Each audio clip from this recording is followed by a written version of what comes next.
In Concord here in New Hampshire, because evidently a few weeks ago, the federal government tried giving New Hampshire $27 million, and the politicians in New Hampshire said, no, we don't want your money, and attempted to send it back. Yep. Which made Governor Sununu, His Excellency, Governor Sununu, very upset, because he never met a government program that he didn't like, because... He's one of those kind of Republicans who loves big government, loves getting money from the federal government, loves bending over for them. So what he did was he tabled it. He tabled it, and he tried wrangling together some sort of executive council that was going to reverse the decision and decide to accept the money or something like that, and it got protested.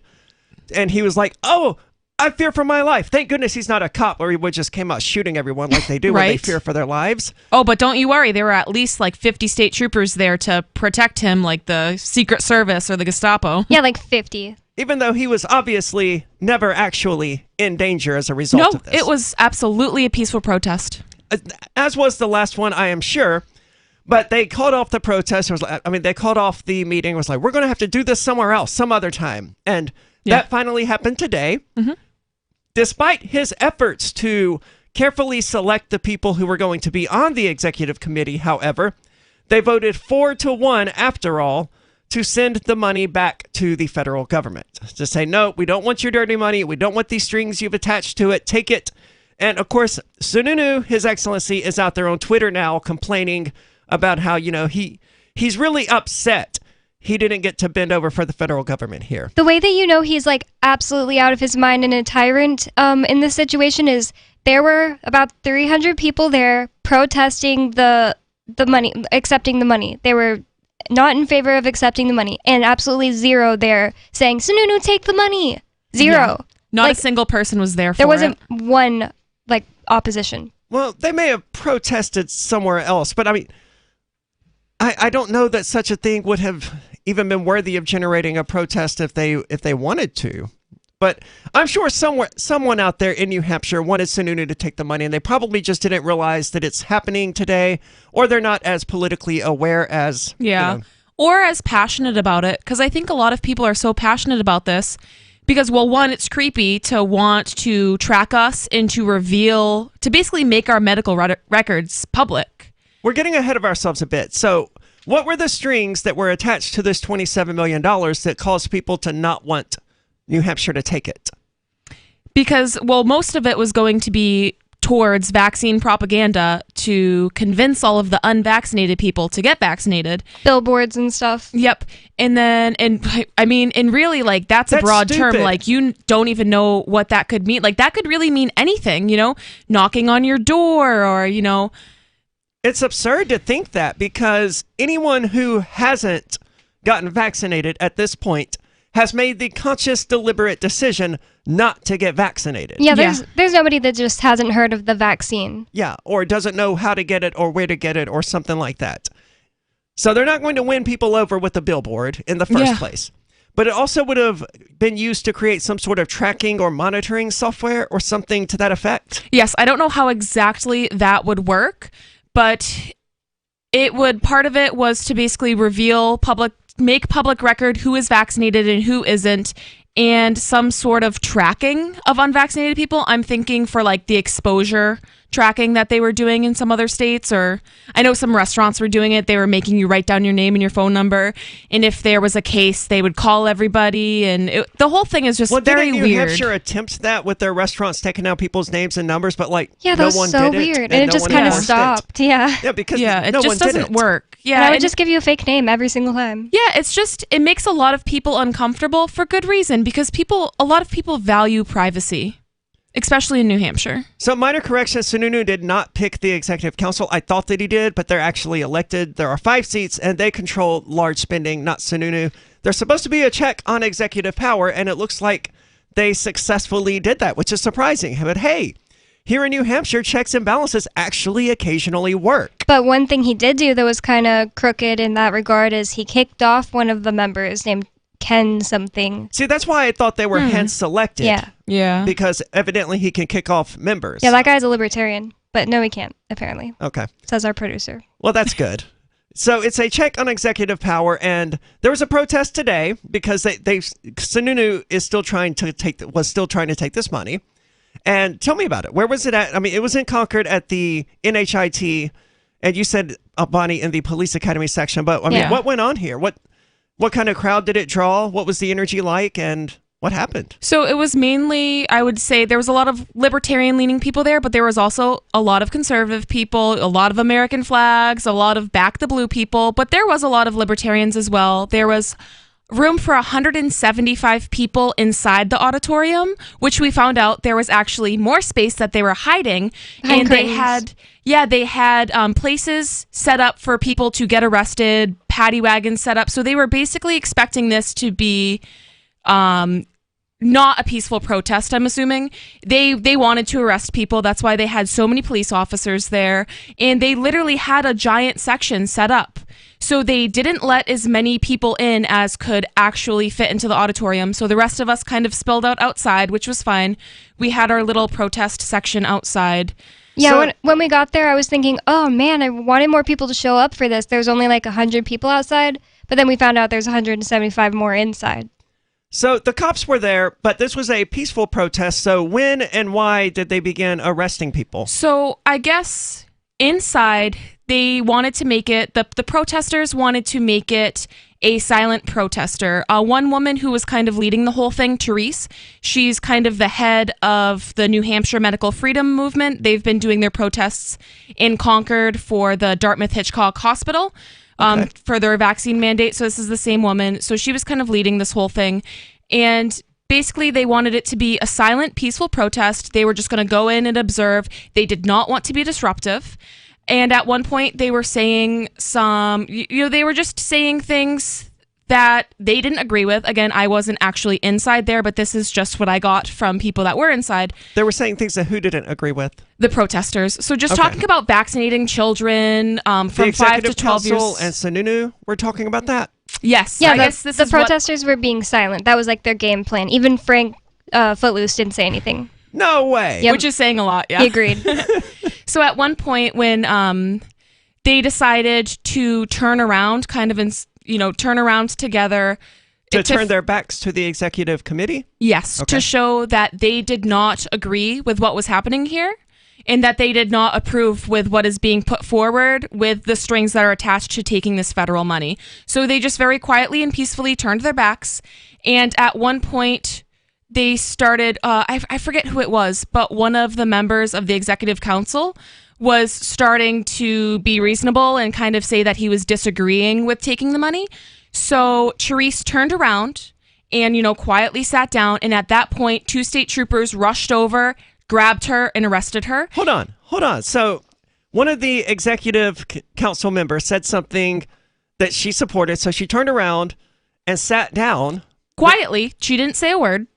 And 2 stateies came over and arrested her for this. Yes. And they arrested 2 other people. What was the charge? Disorderly conduct. Oh, did we find that out? Yeah, she said it was disorderly conduct, which doesn't even make sense. So I'm sure Ridiculous. That's not going to hold up in court. But they arrested her. They arrested Footloose, and they arrested some other woman. They love arresting Footloose. Right? Still have to pay $40 to get each of them out. $40 each to get them out. Like, what was they arrested 8 people, I think, or more. But they also arrested a 70-year-old woman who didn't turn around, didn't sit down. She was just standing there, completely silent the whole time, and they just grabbed her for absolutely no reason. What was their excuse for arresting Footloose? Probably disorderly conduct as well. I'm not 100% sure on that. I think that was kind of what everybody's charge was. 603-283-6160. If you think that turning around and sitting quietly is disorderly conduct, give us a call, 603-283-6160. There's more coming up. It's Free Talk Live. Are you tired of governments murdering people around the world? Stop using their money. There is an alternative. Bitcoin is a stateless, free market, non-political currency. Bitcoin cannot be inflated or controlled by any government. By using their money, you are helping the state. Stop doing it. You have an incredible alternative available now. Learn it, use it, spread it. Get started with Bitcoin at bitcoin.com. That's bitcoin.com. Do you feel like your nation, state, or community no longer holds your values? Have you dreamt of a place where people agree that liberty is important and are free to pursue their projects so long as they respect the property of others? There are many people just like you that are discovering freeprivatecities.com. Their social media links are at the upper right of the page at freeprivatecities.com. All skill levels will be needed when the first of the Free Private Cities opens. It's sooner than you think. Stop arguing and build. freeprivatecities.com. Breaking weather news. Belize is sunny and around 82 degrees every day this week. What's the forecast for your life? If current politics and economic prospects are cramping your freedom, escape to the tropics. ECI Development has affordable second homes for you to own or rent in Belize and other tropical countries. Places with stable governments and growing economies. Secure your freedom now. To find out more, send an email to ftl@ecidevelopment.com. After a devastating war, the alien visitors were driven back, and their willing human collaborators were left behind to face the music. When Emma Jean Anderson's ex-lover springs her from prison, Nathan Foster and his 14-year-old nephew Ben are tasked with bringing the pair to justice. An easy enough job until they discover something is inside Emma Jean, and the fate of the planet hangs in the balance. The Family Business by Mike Coopery from BaneBooks.com. On Free Talk Live, we're bringing people to the ideas of liberty every day. From wrestling superstars like Glenn Jacobs. You guys really are having an impact, I believe. Like I said, a lot of where I am now is due to listening to Free Talk Live. You changed my mind on some very important issues years ago. To random people tuning in on the radio. I was kind of stuck in the left-right paradigm. I heard your show by chance on a Saturday night. From there, I went on, joined the Free State Project, and become an amplifier. So, I mean, that's really the reason why I amp is because I know that if it wasn't for you guys being on as many stations as you are, I never would have found the ideas of liberty. Your amp will directly change more lives by getting Free Talk Live in front of people looking for talk radio online and on the air. When you amp Free Talk Live, you get perks like access to the AMP-only Facebook group and AMP podcast. Visit amp.freetalklive.com.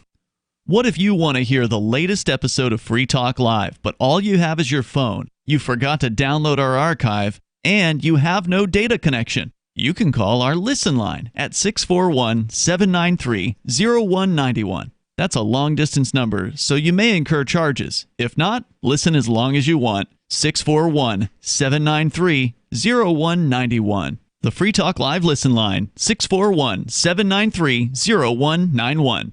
There are basically two types of advertising, direct response and branding. Radio's great for direct response with its low cost to listener ratio, but audio can't be beat for branding, which is a longer-term endeavor. You want to be the first thing that someone thinks of when they think about your product or service. If you have a local business that you want kept top of mind in your community, call the station. If you need national reach, Free Talk Live's got around 200 radio stations, millions of monthly listening sessions, can suit all budgets, and if we don't think we're right for you, we'll tell you. Email me, mark@freetalklive.com. Yep, we still do email. Drop your email address in the entry box at freetalklive.com, and you'll be kept in the loop with Free Talk Live.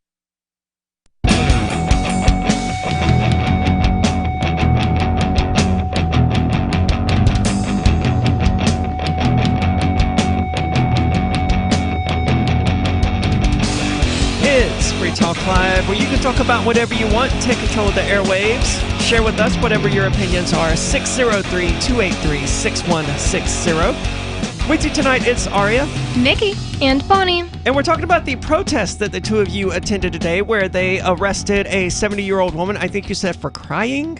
No, she got arrested for absolutely nothing. Like, she didn't move, she didn't talk, she didn't do anything. I think they were kind of punishing her friend because she had two friends sitting on each side, and her friend said that she started saying something. Okay, so this lady got arrested in the middle of a mall getting picked out. It was like people started being like, hey, like they were, silent until people started getting picked off, and then people started being like, hey, what's going on?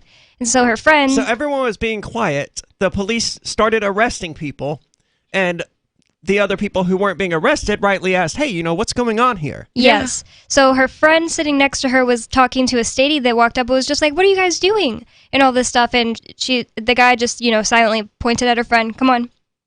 next to her, the lady that was 70 years old and was video talking. of this stuff happening? There is. I do have a video of that particular woman getting arrested, and it's actually really dramatic. The cops literally rip her out of the crowd and like drag her across the floor, and she's like super startled. I feel so bad. It's terrible. She must have been so scared because she didn't expect it. She literally wasn't doing anything, and she's just like, you could tell she's just super shook up and startled. Well, it sounds like an intimidation tactic. Yeah, absolutely. Pick people at random so no one knows who is next, and it discourages people from going to these things because they'll just arbitrarily arrest you at random. And I actually spoke to a woman outside right after because somebody came outside to tell everybody that was standing outside what was happening. Like, hey, like these people just got arrested and this is what's going on. And one of the women that was inside, and she got some video footage that she kindly shared with me. She was outside. She had a young child and she was pregnant and she was crying. She was distraught. She was so scared. She didn't want to get arrested. She had her kid with her. She was just so scared. And I think she ended up sharing those videos with us and she just left. So it worked for some people. I'm sure. I mean, the police are intimidating when they want to be. So the first lady who was arrested, what did you say her name was? The head of the Medical Freedom Group? Therese, I'm not... It's Grinnell. Okay. Yeah. Therese Grinnell. So she gets arrested. What happened to her after that? They brought her and I think 8 other people that also got arrested to the Merrimack County Jail. And we kind of decided as a group to kind of all show up there to show support for them and, to bail people out if they needed to be bailed out. And it probably took like 30, 45 minutes for them to get bailed out. So they weren't in for very long. Yeah, that's pretty quick. But I guess the cops told her that the reason why it took so long, which it did not take long, but they told her that it took longer because there was a group of people outside and that we were being disruptive and it made the cops take longer, which literally does not make any sense.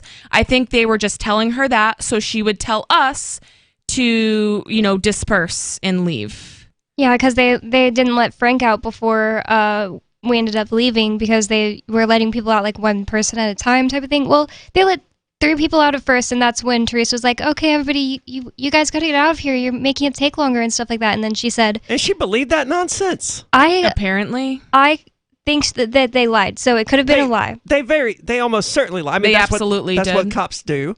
But protesters being outside isn't going to make them take longer to do paperwork. And if you've ever been bailed out of jail before, you know that it normally takes longer than 45 minutes. It took longer for nobody to get out. Our co-host, nobody. You mean once they decided to let him out? Yeah, by the time I got there, our other co-host, Peakless Mountaineer, had been standing there for like 30 minutes, and I waited for like 30 more minutes. Yeah, they're not quick with the paperwork because they don't care. They'll leave you in jail for as long as they want. They don't care about you. They don't care about any of us. They don't, but 30 to 45 minutes, that's a really quick release from jail. Especially one the size of Merrimack County. Yeah. And then I thought it was even more sad that she didn't really learn her lesson from today, and she asked the crowd to pray for the police because they're still going through this with us, and they have to deal with all this stuff too. So after being arrested by the police for...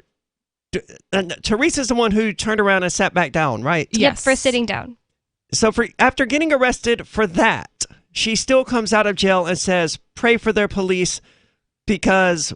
Why now? What was... Because they have to do paperwork and because they still are, have to work hard to process people and to protect and serve us or whatever. They wouldn't have to process people if they hadn't arbitrarily arrested her for turning around and sitting down. There's another guy, don't know his name, that got released at the same time as her that I saw shake hands with the sheriff that was there. It's like... It's a conservative cognitive dissonance. And these were the people, they said call the sheriff, right? Like the sheriff was going to come and help, even though they're all buddies. And then this guy gets arrested by them and he doesn't think, oh, the sheriff didn't actually do anything about this horrific injustice that is me being arrested for standing quietly in a government building.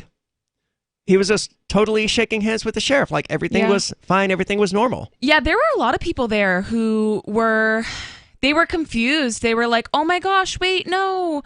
The police, you guys are on our side. Like, why are you arresting our friends? Newsflash, they're not on your side. Yeah, that's a pretty good. If they're arresting your friends, or you for doing nothing, that's a pretty good indicator they're not on your side. Yeah. So I think this was a big wake-up call for a lot of the conservatives that were there. But as we saw, I would hope so, but they're so delusional. As we saw, they are still like some of them loving the police. Some of them. I mean, despite being arrested, she's coming out and saying, crazy. Hey, pray for the country or the state that has fallen into these conditions where people are being arrested for peacefully protesting. Yep. She wants you to pray for the police because they have to do all the paperwork after arresting people for turning around and sitting. Yeah. Absolutely insane. It worked, though. I mean, we don't know what level of effect the protest actually had on what happened today, but the executive council did vote not to take that money. So success, well done, both of you. And I'm glad neither of you got arrested based on what I'm hearing. Yeah, me too. Yeah, they asked me if I wanted to go in, and I thought about it, and I was like, no thanks. Yeah, people are getting picked off. Yeah. That's where you're arresting people. No, thank you. I'll stay out here. Thank you very much. And then I felt kind of bad. I was like, man, I could have got footage or something, but it seems like nothing else really went on after that. And you know what? In the day and age of technology, you have so many people that were in there that took videos that they can just send them to you. A lot of people were posting it in group chats. So, we do have access to video footage of what happened there. So. And you have video footage of the woman just turning around and sitting and getting arrested for that? I don't personally, but I mean, was someone posted. has video of yes, it. It was posted in a video on one of the chats. I'm sure a lot of people have a video of that. I would like copies of these emailed to me at some point because they sound like they're worth watching. It was never a good idea for Sununu to try to keep getting this government money, and last week's or whenever it was protest proved it, and this today just doubled down on that. He walked past in a glass, what do you call those walkways that are like floating in the air? It's like a bridge from one side of the building to the other, but it was glass. He passed by and somebody was like, look, it's Sununu, and we all started screaming at him, and I flicked him off. Nice.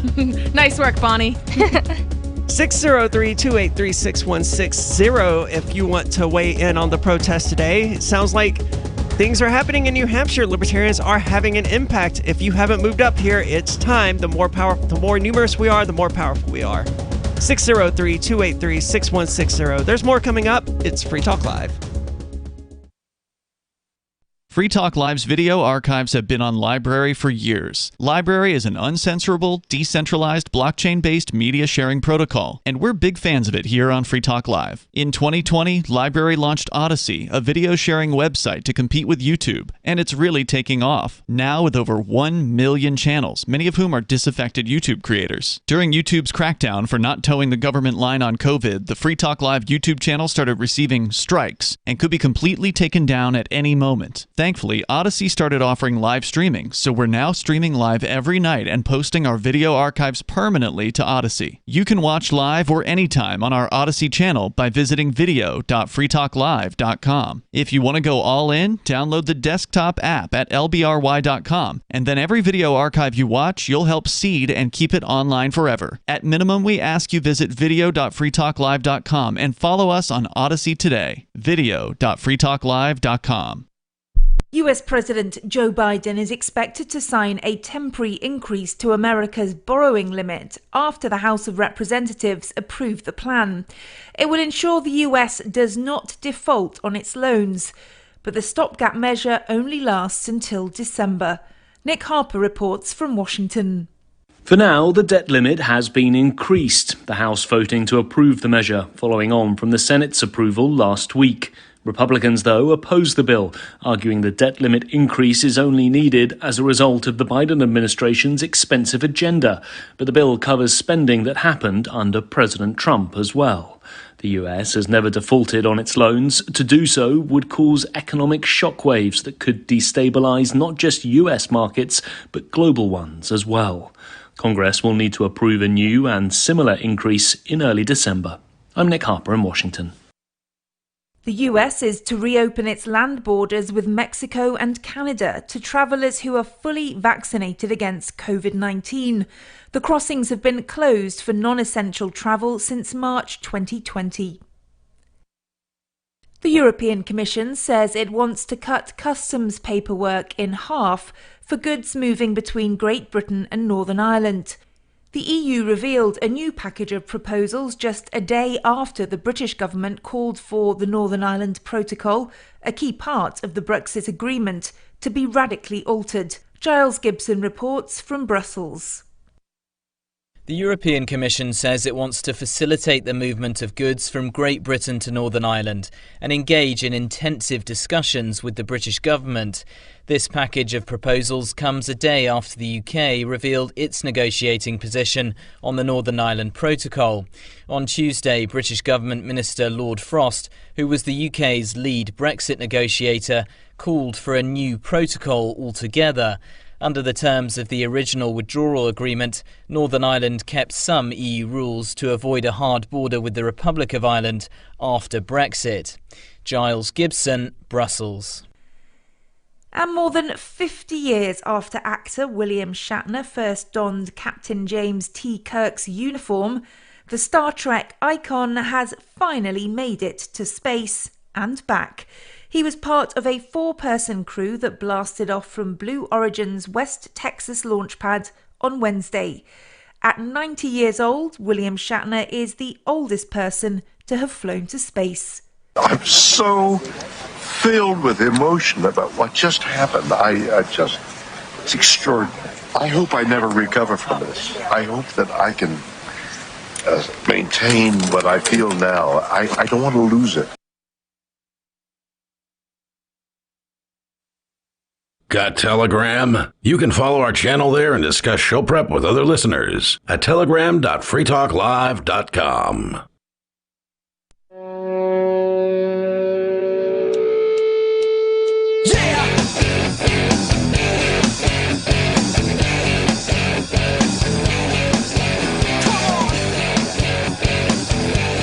It's Free Talk Live, where you're invited to join us. 603-283-6160 if you'd like to do that. And it seems like a good time to talk about New Hampshire independence, seeing as libertarians are actually accomplishing things here in New Hampshire. Not that I want to take any jabs at the Libertarian Party, but it does seem the Free State Project is having some successes,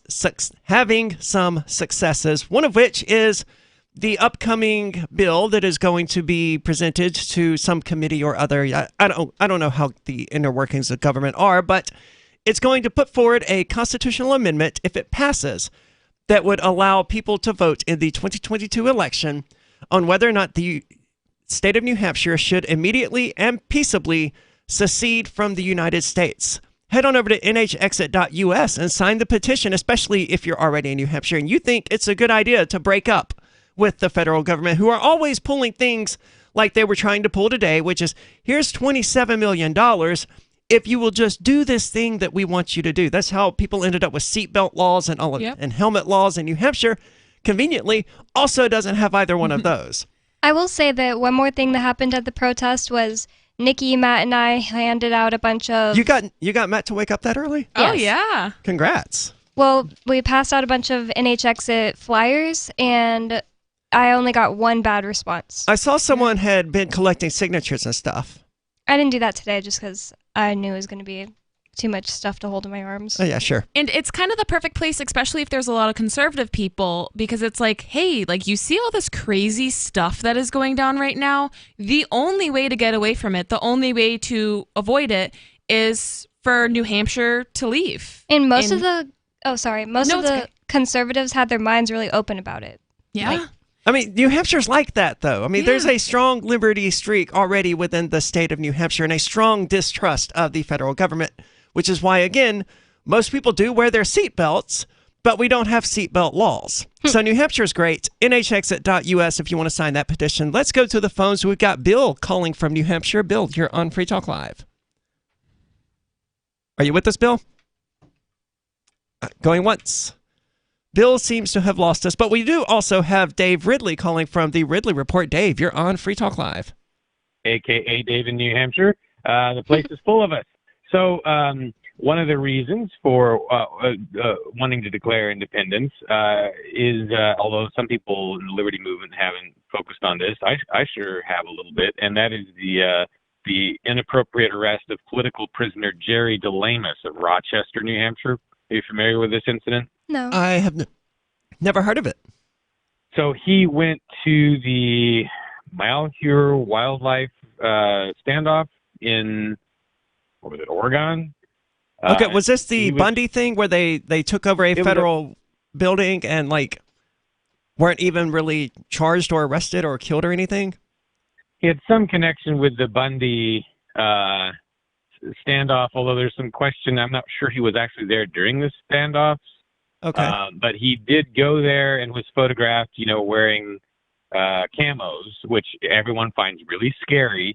And why? I haven't really figured out. This is New Hampshire. Don't people hunt here? They want to be able to see you, Arya. You would think so.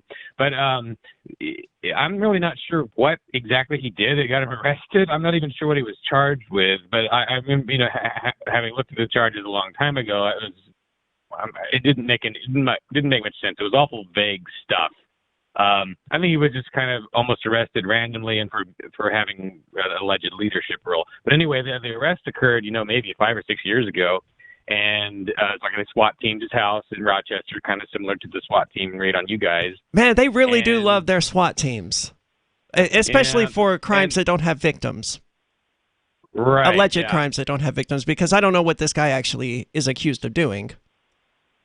Yeah, I've always thought he was kind of arrested for not much in particular, just because they thought they should make some arrests, and he just someone they felt like arresting. And so anyway, he gets out next month. I forget the day. The details are at freejerrydelamus.com. Can you spell that? His last name at least? Delemus. Cool, thank you. That M was an M as in milk. Yeah, we got it. So he's finally getting out next month. And it looks like it's an earlier release than what was originally expected. And the other main thing, whatever he was charged with, here's the really interesting thing that's the obvious abuse, and that was that he received additional years in jail because he tried to change his plea. Really? Wow, I've never heard of that before. Yeah. There's always something in each of these trials, like the Ross Ulbricht thing, where they basically accused him of murder during the discussion, in front of the jury, but they never charged him with that, right? Or attempted murder for hire or whatever. That was the big, crazy thing that they did that they probably hadn't done before that we knew of. This is the crazy thing in the Delamus case. The craziest thing that I could find was just the fact that they gave him extra years for trying to change his plea. To answer the question earlier, he was charged with 1 count of conspiracy to commit an offense against the United States. Wow. And 1 count of interstate travel in aid of extortion. I don't know anything about the case, but what does that even mean? And who's extorting? Someone's extorting the federal government? Because I don't think there were any other targets of that standoff. No, usually it's the federal government extorting people. Or, as we saw today, the state government collecting $40 from people they had arrested, even though there's no cash bail. Cash bail was outlawed in New Hampshire, if I remember correctly. They still managed to get $40 out of the people they arrested today, though, so extortion's the name of their game. So he is finally getting out. That's expected. That's what it says on his website. Okay, well, that's wonderful news. Dave, thank you so much for the update on that. Give us a call and let us know when he's actually free, or better yet, get in touch with him and have him give us a call and let us know when he's actually free. So anyway, today's protest it sounds like it was eventful, to say the least, and again, glad neither one of you were arrested. My takeaway from this is that libertarians are succeeding. I mean, we already knew that. It's pretty obvious here in New Hampshire, if you live here, that libertarians are making significant progress toward the things that libertarians care about. It's always nice to have another victory. Even the sales tax got reduced by a minuscule amount. I think it was 0.5% or something like that. But it threw off all the people I work with, because there are a couple of items that are just very popular. So everyone there knows the price of those items. And then suddenly that was no longer actually the price, and no one understood why. And I remembered, oh yeah, the sales tax went down. So the price went down of something? The price went down on everything by 0.5% because sales tax went down. I bet that's only in New Hampshire, because didn't sales tax only go down in New Hampshire this year? Well, there's no sales that's one of the tax in New Hampshire, right? It's the food. Oh yeah, the food tax. I'm sure there's a more legitimate name for it. Well, it's technically a sales tax, but it's a sales tax only on like dining out or whatever. Yeah. I don't know. Rooms and Meals, rooms and meals. But not all meals, because like if you bought a prepackaged salad from somewhere, that wouldn't be taxed. So it's very weird how it's defined within the state of New Hampshire. But yes, this was absolutely only in the state of New Hampshire, which otherwise doesn't have a sales tax. And this is shocking to me, as you know, I've been doing a lot of traveling lately. I go to these other states and I see the price of 2 bottles of water, 2 for $2. I'm like, all right, here's $2. Have a good day. Now, wait, no. It's going to be $2.16 or $2.18 or something like that. What is this nonsense? That's not the price. When I got here, I bought a jacket and let's say it was like $40. I was just like, I was in Manchester before I met you guys and I was just like, it was only $40. Was it on sale? And somebody told me that there wasn't sales tax here. And I was like, that's crazy. Yeah, I didn't know that when I got here. And the first time I bought something that, I don't know, like an energy drink or something, I was just shocked. It wasn't the first time. I didn't even notice it the first time. After 3 or 4 times, I'm like, wait a minute. Yeah. That's literally the price that they displayed. There's no sales tax. Yeah. It's amazing. It's a great place to be. Yeah. So get on up here. Head on over to the Free State Project. Where is it? It's Free Keene? I don't remember. There's 101 Reasons somewhere, and I'm spacing on where you can find it. But New Hampshire's wonderful, and a lot of people are moving here, judging from what I'm seeing on social media. I mean, Facebook in particular, in the Free State Project group there. It's a good time to get up here with other states going crazy and recruiting robotic police dogs that now have assault weapons. It's Free Talk Live. The Free State Project has reached its goal of 20,000 liberty lovers who've pledged to move to New Hampshire and get active to achieve liberty in our lifetime. Perhaps you're trying to figure out what part of New Hampshire should be your destination. If so, consider Keene. You'll find more than 150 reasons to move to Keene at move.freekeene.com. Keene is famous for its historic, publicity-generating activism, as well as being the liberty media capital of the world. It's home to freekeene.com, New Hampshire's destination for liberty activism, news, and opinion. For years, we've been compiling over 150 reasons to move to Keene at move.freekeene.com, where you'll learn about some of what's happening here and what makes Keene a great place to live. If you love liberty, you'll probably enjoy anywhere you end up in the Shire. But do your due diligence first. Please visit move.freekeene.com for the full list of over 150 reasons to move to Keene. That's move.freekeene.com. Looking for a great real estate investment? Consider New Hampshire, which is ground zero for the Liberty Movement. Your first call should be to Mark Worden from Porcupine Real Estate. He's more than just a real estate agent. He's your New Hampshire concierge. Where are the best places to live? Do you want farm, city, the burbs, or forest? Do you want a duplex or multifamily building so that renters pay your mortgage? There are homes in all price ranges in New Hampshire, and Mark can help with financing too. Invest in liberty and property. Mark Worden can help. PorcupineRealEstate.com. Tired of cancel culture? Sick of mega tech corporations holding an axe over your head? Join the LRN.FM Matrix chat server. It's self-hosted, so no one else can tell us what to do or say. Don't like the existing channels? You can make your own. You can even connect into some of our channels from other Matrix servers. It's federated. For the full LRN.FM Matrix experience, though, you should join our server via the step-by-step instructions at chat.lrn.fm. chat.lrn.fm. This is Michael Dean from the Freedom Fiends. I've run websites since 1996 and have used over a dozen web hosts in that time. AgristHosting.com is the only one that hasn't broken my heart. Agrist Hosting's uptime and service is stellar, and their DDoS mitigation is the best I've seen.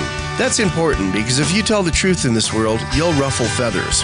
And some people will try dirty tricks to silence your voice. No matter what the haters hit us with, Agrist Hosting keeps our websites online. If you have a mission-critical commercial presence or a world-changing activism site, you cannot tolerate any skullduggery. So go with agristhosting.com. Have a WordPress or blog site, but you're not satisfied with performance or uptime? Or just want raw hosting? Want to pay with Bitcoin? Agrist Hosting specializes in high-performance hosting with personalized service. Go to agristhosting.com and click on the button that says Get Hosted. That's agristhosting.com.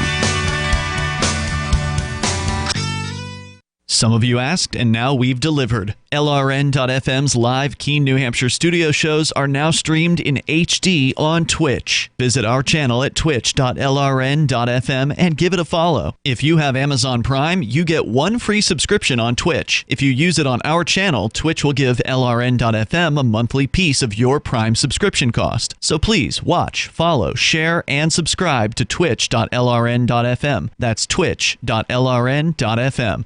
So you've signed the Shire Society Declaration and are planning your move to New Hampshire to be around more liberty-oriented people. Next, sign up for the Shire Society Forum at forum.shiresociety.com. There are a bunch of people there who are already in the Shire, and they want to meet you. If you're already in the Shire physically, you should also come by the forums. Remember, not everyone uses Facebook. New people are signing up for the Shire Society Forum every month, so drop in and say hello at forum.shiresociety.com. Do you appreciate what we do? Help us advertise, market, and promote for just $5 a month at amp.freetalklive.com.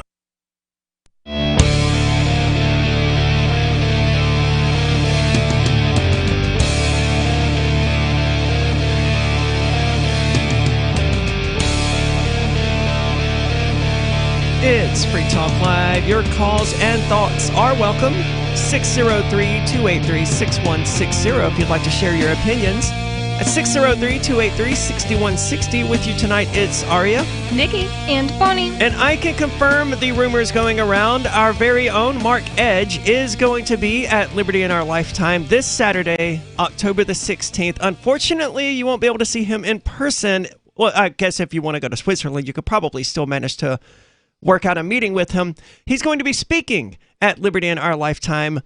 Physical tickets are sold out, but you can still get virtual tickets at lifetimeliberty.com for only $50. Speakers from Crypto Valley, Prospera, the Seasteading Institute, and Mark Edge are going to be speaking. So get your digital tickets now at lifetimeliberty.com and see what people are doing all around the world to create voluntary societies with a live and let live attitude at lifetimeliberty.com. Let's go to the phones. We have Will calling from Illinois. Will, you're on Free Talk Live. Good evening, ladies. I was wondering what your opinion is. I'm looking to move to New Hampshire. I'm currently stuck in the communist state here in Illinois. Is Illinois that bad? Wondering, it's Cook County is. I mean, the rest of the state is, pretty red. But I was looking to move out to New Hampshire, and of course, I'm super excited about this secession movement you guys got going on there. But it had me wondering how, with New Hampshire having such a high density of, older retirees, how we would be able to get them on board with giving up like Social Security, Medicare, all these things that they've paid into the federal system for all this time. Well, as I understand it, the federal government still pays out Social Security to American citizens who are living abroad, and that's basically what they would be doing. If they wanted to retain their U.S. citizenship, I don't see any reason they wouldn't be able to do that. The decision to lose your American citizenship in addition to your New Hampshire citizenship seems like to me like it would be a personal choice for someone to make, and it probably wouldn't be automatic, or maybe they can reapply for U.S. citizenship. It's unclear how exactly this would move forward. There's a lot of questions that we just won't be able to answer until that day comes. I would say just wait for a couple of years until Medicaid runs out anyway. Also a good point. But these people are subsisting on Medicaid and Social Security, and to them it sounds like they're just going to, go broke. But then again, you got to keep in mind that the state of New Hampshire is one of few states that actually pays more money to the federal government than it receives back. So any of the money that they're getting from Social Security or Medicaid could easily be paid by the state of New Hampshire if they wanted to create their own form of Medicare or Social Security. So there's no reason. I just feel like it's some sort of like an advertising issue that we would have to try and win over these voters with, if we were to be successful with the secession movement. If their argument is that they don't want to, if they're the sole argument they're making is they don't want to give up the bennies that the federal government is giving to them, then they need to get the hell out and go to Massachusetts anyway. I don't want people here who want to live off the federal government's dime. how do we convince them to either move out or to vote for secession like we want them to? We get flyers and brochures from the great, beautiful, warm state of Florida, and we say this is where old retirees go. Have a good rest of your life. It's actually not far off from what somebody's actually doing. It's not to convince like conservative New Hampshire old people, but to convince progressives who live in New Hampshire that maybe they should move out. Alu has put together a website, and it's called the Progressive State Project, and he's actively looking for the best state to live if you're a progressive. And it's not a joke. It's literally like, if I was a progressive, where would be the best place for me to live comfortably? And he's looking for the best state. I would say Seattle is probably the most fitting city, but California is the most fitting state. The whole West Coast, it depends what climate you want. Yeah. Just not, as I understand it, Northern California, I think. Yeah, I think they're pretty red up there. You can do psychedelics in Seattle now. You can. I thought that happened quite a while ago, though. I thought Seattle decriminalized them. I think so. It just happened. Okay, I'm maybe thinking of the state of Oregon then, but I mean, certainly, I don't want to try to convince people that secession is a good idea, because that's such a huge speed bump for them to get over. I mean, these people aren't even sold on the idea that it's a good idea to legalize marijuana. And true. If we want to get them to be on board with secession, there's a huge series of steps they're going to have to take before they get to that point. Starting them out trying to argue with them about secession is like just throwing them into the deep end and being like, hey, I want you to understand these 10 years of theory and political strategies that I've been studying that you're just now being exposed to, and why they'll totally work, but you just have to take my word for it and flap your arms and legs a bit in the water. Everything will be fine. I don't think it's an effective way to go about it. I mean, someone is either going to be liberty-leaning enough to be on board with secession, or they're simply going to tune you out as soon as you mention the idea. Well, thank you very much. Yeah, thank you so much for the call tonight, Will.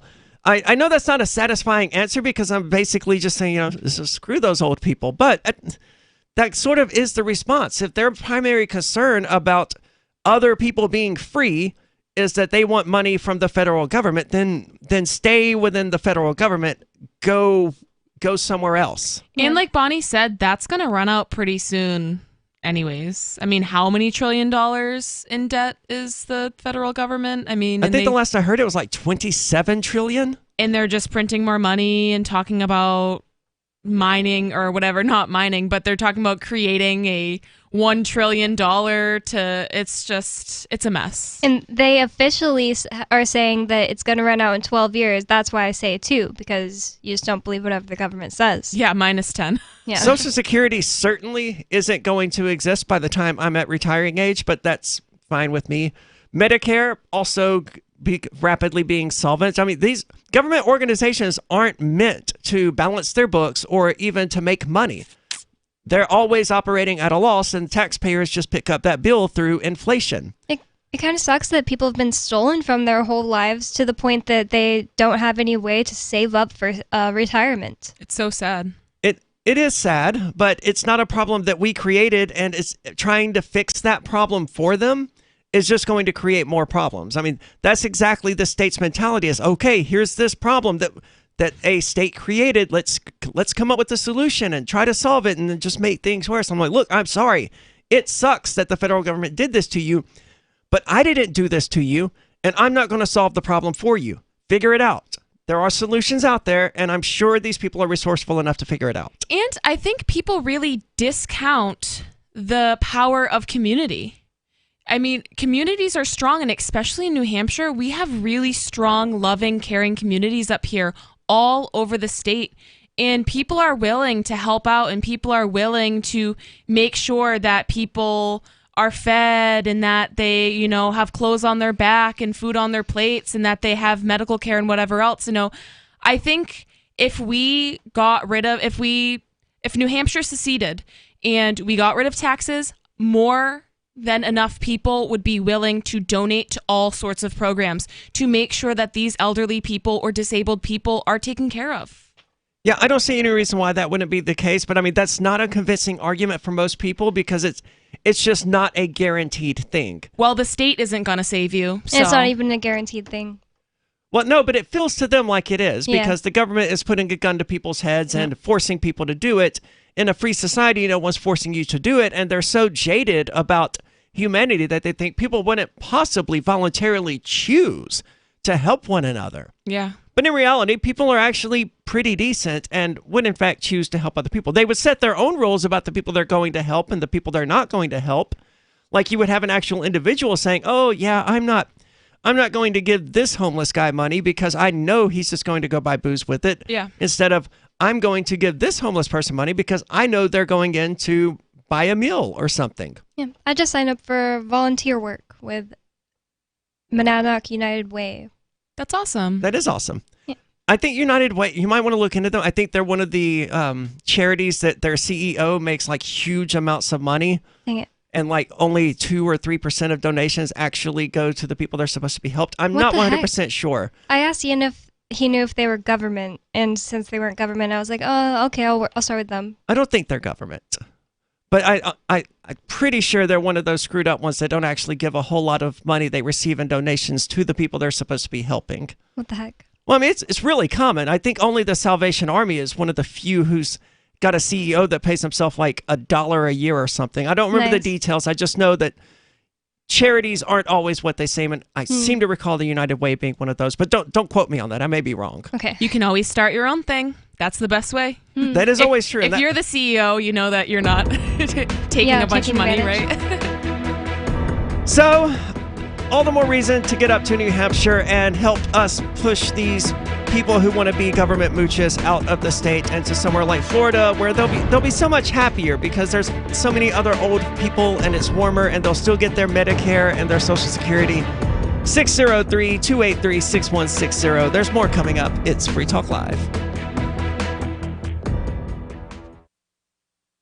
Are you tired of governments around the world killing innocent people? Stop using their money. There is an alternative. Bitcoin is a stateless, free market, non-political currency. Bitcoin is money that cannot be inflated or controlled by any state. By continuing to use their money, you're perpetuating the killing. Stop doing it. You have an incredible alternative available to you now. Learn it, use it, spread it. Get started with Bitcoin at Bitcoin.com. It's Bitcoin.com. Do you feel like your nation, state, or community no longer holds your values? Have you dreamt of a place where people agree that liberty is important and are free to pursue their projects so long as they respect the property of others? There are many people just like you that are discovering freeprivatecities.com. Their social media links are at the upper right of the page at freeprivatecities.com. All skill levels will be needed when the first of the Free Private Cities opens. It's sooner than you think. Stop arguing and build. freeprivatecities.com. The new 4th edition of Healing Our World, The Compassion of Libertarianism will take your understanding of liberty to a deeper level and has over 1,300 updated references, new cartoons, and a foreword by Dr. Ron Paul. With discounts for multiple book purchases, the 4th edition of Healing Our World is a great gift for the liberals, pragmatists, environmentalists, and Christians in your life who think libertarianism is cold-hearted. Get yours today at healing.freetalklive.com and use promo code FTL for a $5 discount. If you want to know the latest about Free Talk Live before we go on the air, all you need to decide is how you want it delivered. It's your choice. Visit news.freetalklive.com to receive our usually weekly news updates by email. Plus, we have a Twitter account at twitter.freetalklive.com, and you can follow us on the decentralized Mastodon platform at toot.freetalklive.com. So please follow us at toot.freetalklive.com and sign up for our emails at news.freetalklive.com. You're listening to the live edition of Free Talk Live. Hour number 2 is next after the news here on the Liberty Radio Network at LRN.FM. US President Joe Biden is expected to sign a temporary increase to America's borrowing limit after the House of Representatives approved the plan. It will ensure the US does not default on its loans, but the stopgap measure only lasts until December. Nick Harper reports from Washington. For now, the debt limit has been increased, the House voting to approve the measure, following on from the Senate's approval last week. Republicans, though, oppose the bill, arguing the debt limit increase is only needed as a result of the Biden administration's expensive agenda. But the bill covers spending that happened under President Trump as well. The US has never defaulted on its loans. To do so would cause economic shockwaves that could destabilize not just US markets, but global ones as well. Congress will need to approve a new and similar increase in early December. I'm Nick Harper in Washington. The US is to reopen its land borders with Mexico and Canada to travellers who are fully vaccinated against COVID-19. The crossings have been closed for non-essential travel since March 2020. The European Commission says it wants to cut customs paperwork in half for goods moving between Great Britain and Northern Ireland. The EU revealed a new package of proposals just a day after the British government called for the Northern Ireland Protocol, a key part of the Brexit agreement, to be radically altered. Giles Gibson reports from Brussels.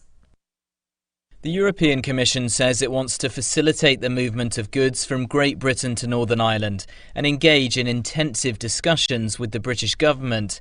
This package of proposals comes a day after the UK revealed its negotiating position on the Northern Ireland Protocol.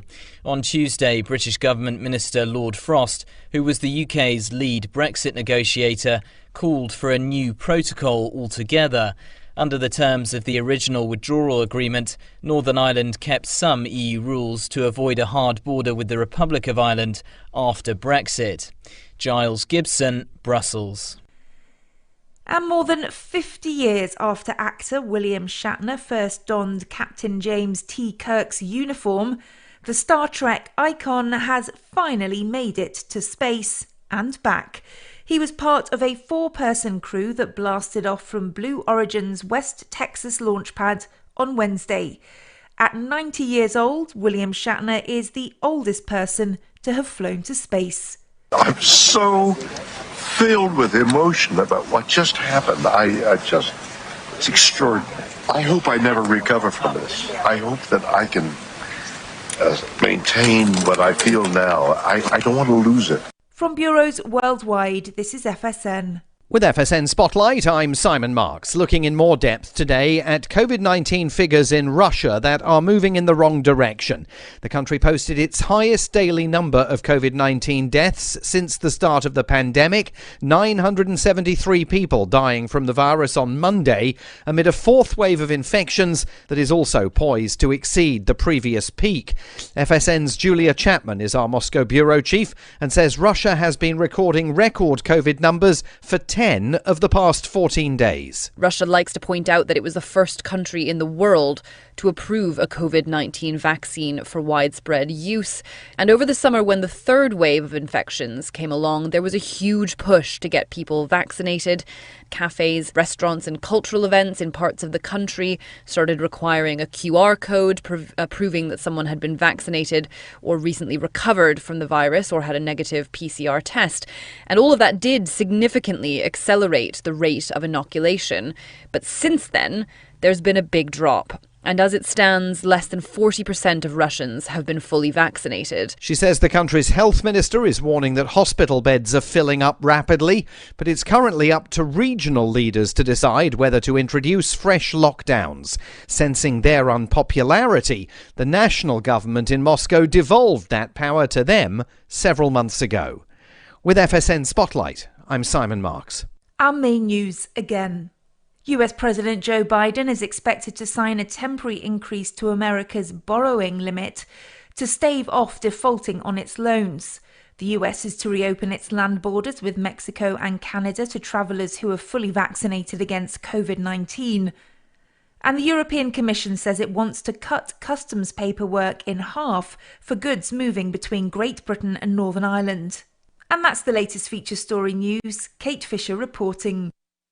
Thomas the Tank Engine says he's a little uneasy with his broad autistic following, and a couple has a nest egg of debt to make sure they've got some money to owe down the road. This is the Onion Week in Review. Local video editor James Korf told reporters Wednesday that despite having said goodbye over 10 minutes ago, his friend, Michael Woodward, still remained active on GChat and had shown no signs of leaving.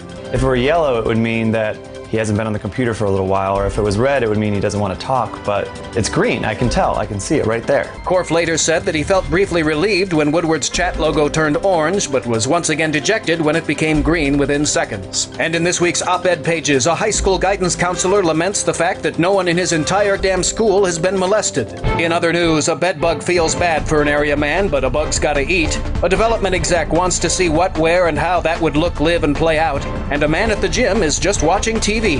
For more, visit theonion.com/newsbeat. This is the Onion News Network.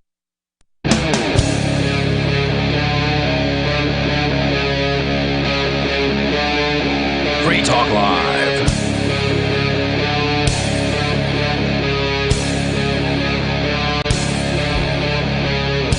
It is Free Talk Live. You're welcome to join us. 603-283-6160 if you'd like to share your opinions. 603-283-6160. With you tonight, it's Aria, Nikki, and Bonnie. And robot police dogs, man. We knew they were coming. They're not everywhere yet, but they are coming. And we've talked about them before here on Free Talk Live because they are sort of dog-like, but also not, and they're really creepy, and I don't like it. You know what it reminds me of? Those AT-ATs from Star Wars, but like a smaller version of it. You know what I'm talking about? You're absolutely right to think about that too, because as I've been watching this, I was like, I know how this sort of thing works, and people are going to come up with some sort of homebrewed way to deactivate these things, and the cable strategy from the AT-ATs may actually work if it's a steel cable. What was the cable's strategy? To wrap it around their legs until they can't walk anymore and they collapse and break themselves. But oh yeah, that's in Star Wars Battlefront. Yeah, well, it's from the movies. Oh, okay. Is how it originated. But these things are creepy, and now they have assault weapons, which we knew was coming. They're not going to create a robot dog and then not give it a high-powered automatic weapon, because that's the whole point of having the robot dog. Ghost Robotics and Sword International have teamed up to create a rifle-toting robot dog called the Special Purpose Unmanned Rifle, or SPUR. The system adds a 6.5mm Creedmoor rifle from Sword to one of the Ghost Robotics quadrupedal unmanned ground vehicles, or I'm just going to keep calling it a dog. The SPUR made its debut, that's the gun, on the show floor at the Association of the U.S. Army's convention. Who cares about that? Though Ghost Robotics, and I don't care about any of that either. I want to talk about the dog. The exact configuration of the 6.5mm gun inside the SPUR module, how much ammunition it contains, and how hard it might be to reload are all unclear. Ghost Robotics has said that SPUR can be instructed remotely to chamber the first round from an unloaded state, as well as clear the chamber and safe the gun. Now, they don't have video of the dog actually shooting the gun, but what they do have is some sort of steel rod thing that was attached to its back, and that it launched at a very high speed at a plastic bucket, which we don't know what happened to the bucket after that, but it was gone, and the steel rod was also gone, but it was probably about a foot-long steel rod that it just fired at very high speed at a plastic bucket. And the bucket looked like it literally exploded. Yeah, it was just gone after that. And you can imagine one of these things being thrown extraordinarily lethal. That's way beyond a bullet. And that's what it had in that particular video.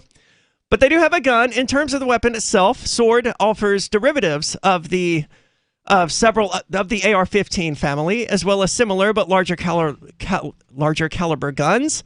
So they are arming these robotic dogs, and they're giving them some pretty high-powered weaponry. I don't want to...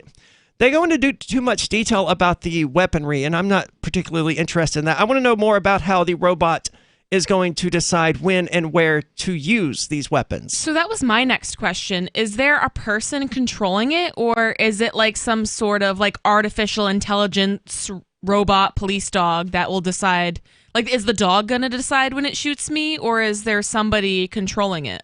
I know when the military first began using robots, they could not fire unless a human gave them the instruction to fire.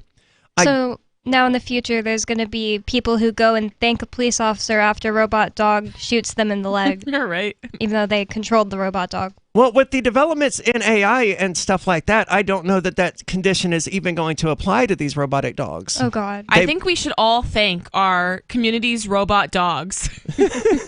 It's certainly not a dog you would want to pet if you stumbled across it. They said when our robots move around and you shove them, these forces are computed at 2,000 calculations per second. Now, this is about how difficult it is to push one of these things over. They make 2,000 calculations per second per leg about how to move in order to stay upright. So that is a lot of processing power. He added that the system is designed in such a way as to work to ensure it can keep functioning even if various onboard sensors happen to fail. We're adjusting it to make it like a mammal. Our robot, when you see it climbing stairs or walking or running around, we turn off all the sensors. It's just feeling, it's completely blind. The reason we do that is because if a warfighter or a mining company, if anyone is using our robot, this robot had better operate 99.9% of the time. Oh my gosh. So when they say they're turning off all sensors, do they mean like the dog's ability to see and hear and stuff like that? It's unclear what they mean. Yeah, it's just feeling its way around. But it doesn't have nerve endings, so what does that mean? I don't know. Just the sensors? Well, I already figured out how we're going to combat these. We all need to start buying those super magnets now and just, we'll throw magnets at it. Not a bad plan. I was thinking robotic dog treats, but yours works better. As for targeting, the Spur module appears to have its own sighting system on top. In past testing the U.S. Air Force has conducted using unarmed dogs, operators have utilized the Android Team Awareness Kit, which is an app that can be installed on tablet-like devices to interact with these unmanned systems and view the feeds from their onboard video camera. So the U.S. military, at least, the Air Force at least, is still monitoring whatever these robotic dogs are seeing and doing. It seems likely that the Android Team Awareness Kit or a similar piece of software could be used to enable a human to aim at targets and engage with them with the robot's rifle. So it doesn't say that the robot does not have the ability to decide to shoot, but a human can take over the robot and decide to make it shoot, which doesn't make me feel any safer in a world where hacking exists. Yeah. I remember one episode we were talking about the self-driving cars and how there's so much room for hackers to come in and be like, I'm going to crash your car if you don't give me $2 million or whatever it is. I mean, just the same thing applies to these robot dogs. Yeah, people don't really understand how insecure their technology really is. Well, the average person doesn't, at least. Spur could also have some degree of additional autonomy now or in the future, potentially employing artificial intelligence-driven capabilities to at least detect and lock on to potential threats, even if an operator ultimately has to give the approval to start shooting. So for now, it still requires a human to say, yes, start shooting. But it can detect threats and lock onto threats without, necessarily shooting at them. All it really means to me is now there's 1 degree of, separation further for a cop to shoot someone. Yep. They'll feel less bad about shooting people. And it's more difficult to hold them accountable for that. Yeah. But, it does make them less fearful, right? So, because the cop's life isn't in danger if he's just sitting back at the station controlling this robotic dog. So maybe that will make him less likely to shoot because he's not afraid, because it's not his life that's in danger. It's the robotic dog's. Regardless, giving the dog a weapon of its own offers a way for it to immediately prosecute any targets it might come across if desired. I would say in that case, since an officer's life isn't in danger, it just doesn't need a gun at all. That's supposedly the only reason they need guns. Well, they built these robotic dogs to use them in war and here on the streets by police officers, which is a war against the American people. I would agree you shouldn't have a robotic dog that you shouldn't be developing a robotic dog that you want to use to shoot at people, but such is the state, and that's the sort of thing it does.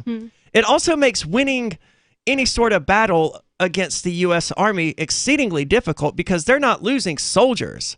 They're just losing robots. But presumably the robots are probably going to cost more money than your average soldier actually costs. So either way, you can't defeat an army if you can't kill its members. So the Taliban or whoever the next war is going to be against them. It may be Russia, based on what I'm seeing in the news today. You can't defeat that army if every time you take out one of their people, you just kill a robot, and every time they take out one of yours, they kill an actual human. So the idea that these dogs can, quote, immediately prosecute any targets, which just means kill any targets, is that it would make them more like their real counterparts, which will be able to get into tight spaces that present significant risks for their human handlers who are safe at a distance. Sounds like they're just trying to excuse the ability to give these dogs the ability to open fire on people. But what are your thoughts? 603-283-6160. When we get back, psychedelics and why they're exciting.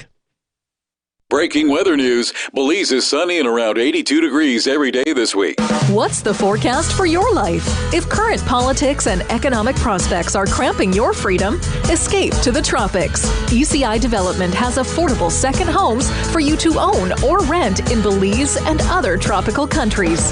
Places with stable governments and growing economies. Secure your freedom now.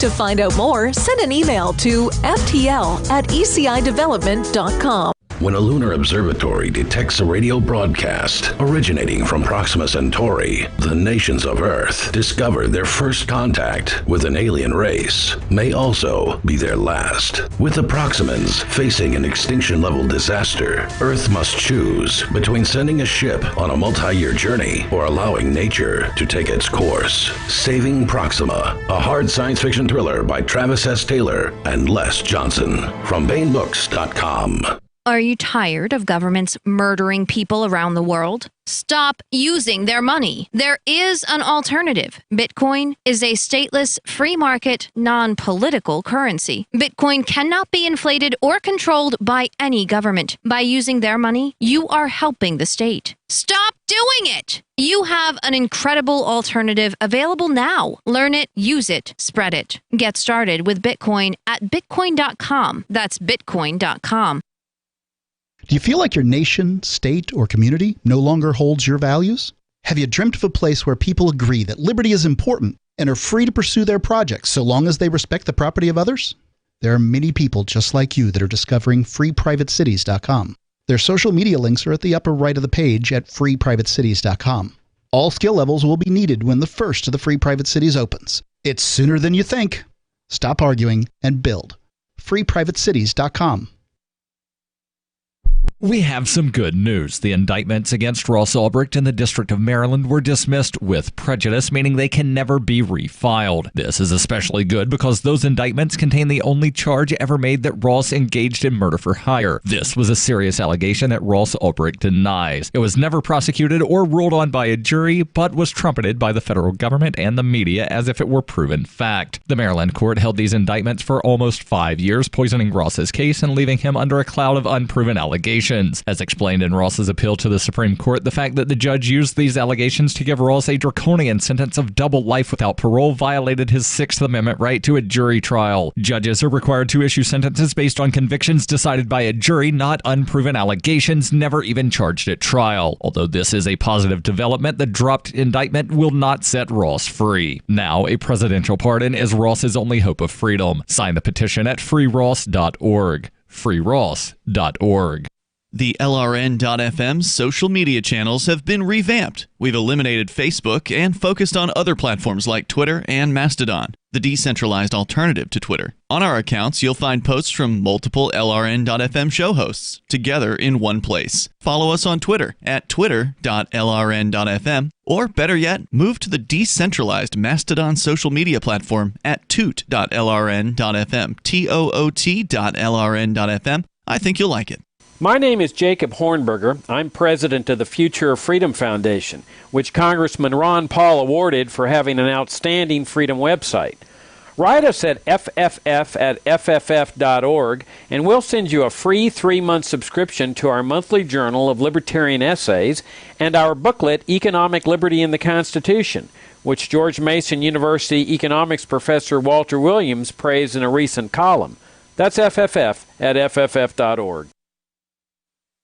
Our Matrix server is about as free as internet chat can be. Join the existing rooms or create your own at chat.freetalklive.com.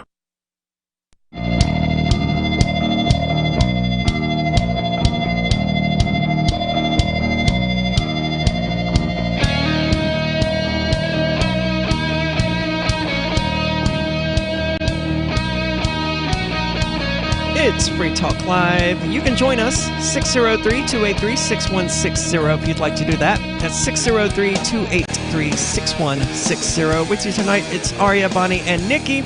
And I always like talking about psychedelics. It's actually been a really, really long time since I did any psychedelics. I guess it would have been Fork Fest of last year that I did any, because it just hasn't been necessary. And to me, that's the whole point of psychedelics. It's not for having fun, or, I mean, they are fun, but the primary point is to heal oneself. I hate saying heal oneself spiritually, but essentially that, in my opinion, is the value of psychedelics. I love saying that about psychedelics. I back away from the word spiritually. That's the only part of it that I don't like. But and mentally, too. Like, you can look at it that way. It's like, you know, in your mind. Yeah, and it absolutely is all in your mind. And they're increasingly becoming legal throughout the United States. I think it was Denver decriminalized all drugs. I think the state of Oregon decriminalized shrooms. And you have some updates about other places that have... I think Oregon did all drugs in 2020. Was it Oregon? I thought it was Denver. It was Oregon. Okay, so Denver decriminalized shrooms then. One of them decriminalized shrooms and one of them did all drugs. And both of them saw, you know, huge gains and huge benefits from doing so. And now, just 6 days ago, Seattle City Council unanimously supports decriminalizing psychedelic mushrooms, and Arcata City, I've never heard of it, it's in California, votes unanimously to decriminalize entheogenic plants and fungi. So that would include like peyote and things like that, presumably, and I guess DMT. Oh yeah, because ayahuasca, right? Because it can be made out of a bark or something. Well, or isn't it in everything? I don't know exactly what it's made out of, but it's made from plants, and I mean it's a psychedelic plant at the very least. Well, this story from Arcata City says the use, purchase, and cultivation of entheogenic plants and fungi like psilocybin, mushrooms, peyote, and ayahuasca are now decriminalized in Arcata. On Wednesday, awesome. Yeah, it is awesome. On Wednesday, the Arcata City Council voted unanimously to approve the resolution crafted alongside decriminalized nature Humboldt. I guess that's a city. Humboldt. Okay. Never heard of it either.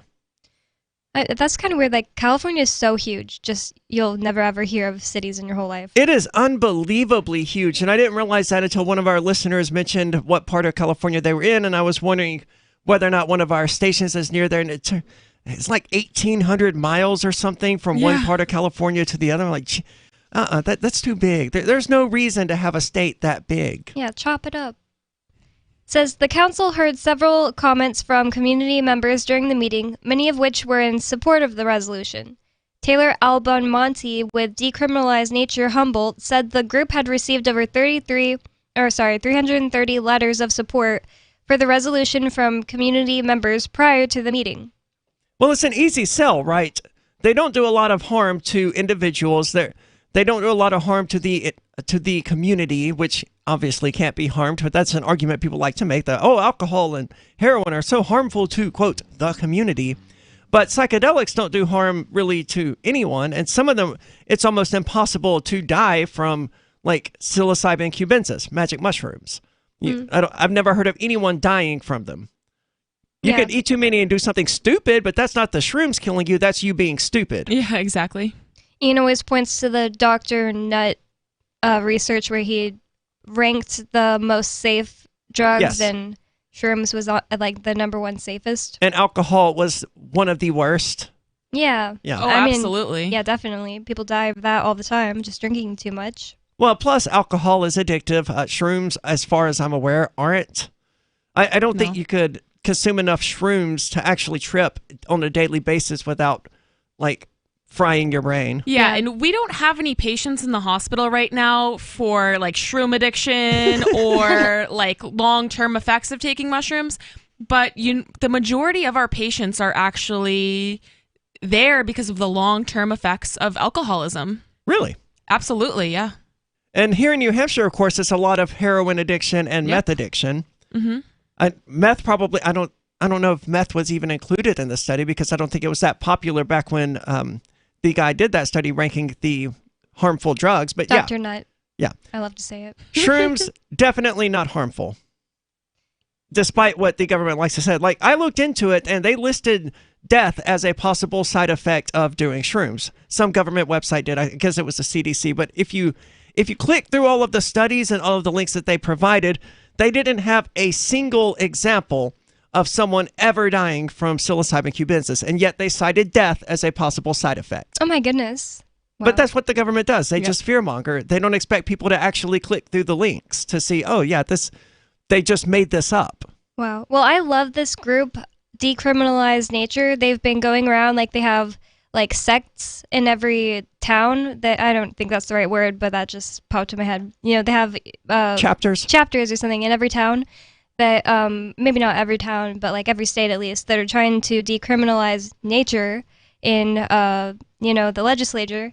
It's got to be hard to be a conservative Christian on this particular matter, because these things are 100% natural. And from God. If there is a God who created everything and who is in control of everything, then that God put these drugs here. Yep. And designed them and us in a way that we could use them and experience awesome things. God wants you to take mushrooms. Yeah, saying that they should be illegal is like literally saying that you believe God made a mistake. I think this is a great way that they went about it. It says the group, Decriminalized Nature, had been tabling at nearly every farmer's market in Arcata leading up to the meeting to educate people on what they argue are the benefits of the psychedelic plants and fungi. Well, there are many benefits. I mean, they are tremendously helpful in PTSD, anxiety, depression, things like that. There are constantly studies coming out showing the benefit of doing psychedelics and no real downside to it. And the thing about the psychedelics is they can actually cure your depression, whereas antidepressants, you'll have to be on them for your entire life, and they come with really, really bad side effects. Yeah, I think it was 10 years ago that I read the Wikipedia article on psilocybin cubensis, and they had a study back then showing that it wasn't just treating people's depression, it was actively curing it, like making it go away forever, not giving them some sort of medication to make it just subside or to make them go on a killing spree or to kill themselves, but actually curing their depression. And new studies like this come out all the time, and yet we're still not seeing legalized psilocybin cubensis across the board, despite how the medical benefit for them has been made abundantly clear. But at least some small cities and larger states are at least decriminalizing them. So there is progress being made, just not at the rate I would expect to see for something that, is known to actively cure depression. Yeah, I don't have an article about it, but Michigan has been like on a roll. Ann Arbor, where our co-host Nobody is from, actually they just maybe like a month ago voted unanimously in a council decision to decriminalize plants, entheogenic plants and fungi. Oh, awesome. Nice! I did not know that Ann Arbor did that. And they had the biggest festival ever called Entheofest or something, and they were like out doing things like that in the town square. We're going to continue talking about shrooms. I think it was Timothy Leary who said psychedelics inspire fear in people who have never tried them. So if you're afraid and you've never tried them, give us a call, 603-283-6160. If you want to bring more liberty into your community, there's something you should see. Intercoin, the movement you might want to join. If you like Bitcoin, break through. It's true. It's truly something new. If you'd like to see real prosperity, start your own currency, boost the economy. Intercoin, the movement you might want to join. If you like Bitcoin, its impact's hard to overstate, results you can appreciate. If you're tired of relying on the state, want to make your own community great, homelessness and hunger to eliminate, let the wealth accumulate. Don't wait for the growth rate to accelerate. Go to intercoin.org and get the coins for yourself. US President Joe Biden is expected to sign a temporary increase to America's borrowing limit after the House of Representatives approved the plan. It will ensure the US does not default on its loans, but the stopgap measure only lasts until December. Nick Harper reports from Washington. For now, the debt limit has been increased, the House voting to approve the measure, following on from the Senate's approval last week. Republicans, though, oppose the bill, arguing the debt limit increase is only needed as a result of the Biden administration's expensive agenda. But the bill covers spending that happened under President Trump as well. The US has never defaulted on its loans. To do so would cause economic shockwaves that could destabilize not just US markets, but global ones as well. Congress will need to approve a new and similar increase in early December. I'm Nick Harper in Washington. The US is to reopen its land borders with Mexico and Canada to travellers who are fully vaccinated against COVID-19. The crossings have been closed for non-essential travel since March 2020. The European Commission says it wants to cut customs paperwork in half for goods moving between Great Britain and Northern Ireland. The EU revealed a new package of proposals just a day after the British government called for the Northern Ireland Protocol, a key part of the Brexit agreement, to be radically altered. Giles Gibson reports from Brussels. The European Commission says it wants to facilitate the movement of goods from Great Britain to Northern Ireland and engage in intensive discussions with the British government. This package of proposals comes a day after the UK revealed its negotiating position on the Northern Ireland Protocol. On Tuesday, British Government Minister Lord Frost, who was the UK's lead Brexit negotiator, called for a new protocol altogether. Under the terms of the original withdrawal agreement, Northern Ireland kept some EU rules to avoid a hard border with the Republic of Ireland after Brexit. Giles Gibson, Brussels. And more than 50 years after actor William Shatner first donned Captain James T. Kirk's uniform, the Star Trek icon has finally made it to space and back. He was part of a 4-person crew that blasted off from Blue Origin's West Texas launch pad on Wednesday. At 90 years old, William Shatner is the oldest person to have flown to space. I'm so filled with emotion about what just happened. It's extraordinary. I hope I never recover from this. I hope that I can maintain what I feel now. I don't want to lose it. You can stick it to the man and big tech. Join our FTL social mastodon at social.freetalklive.com.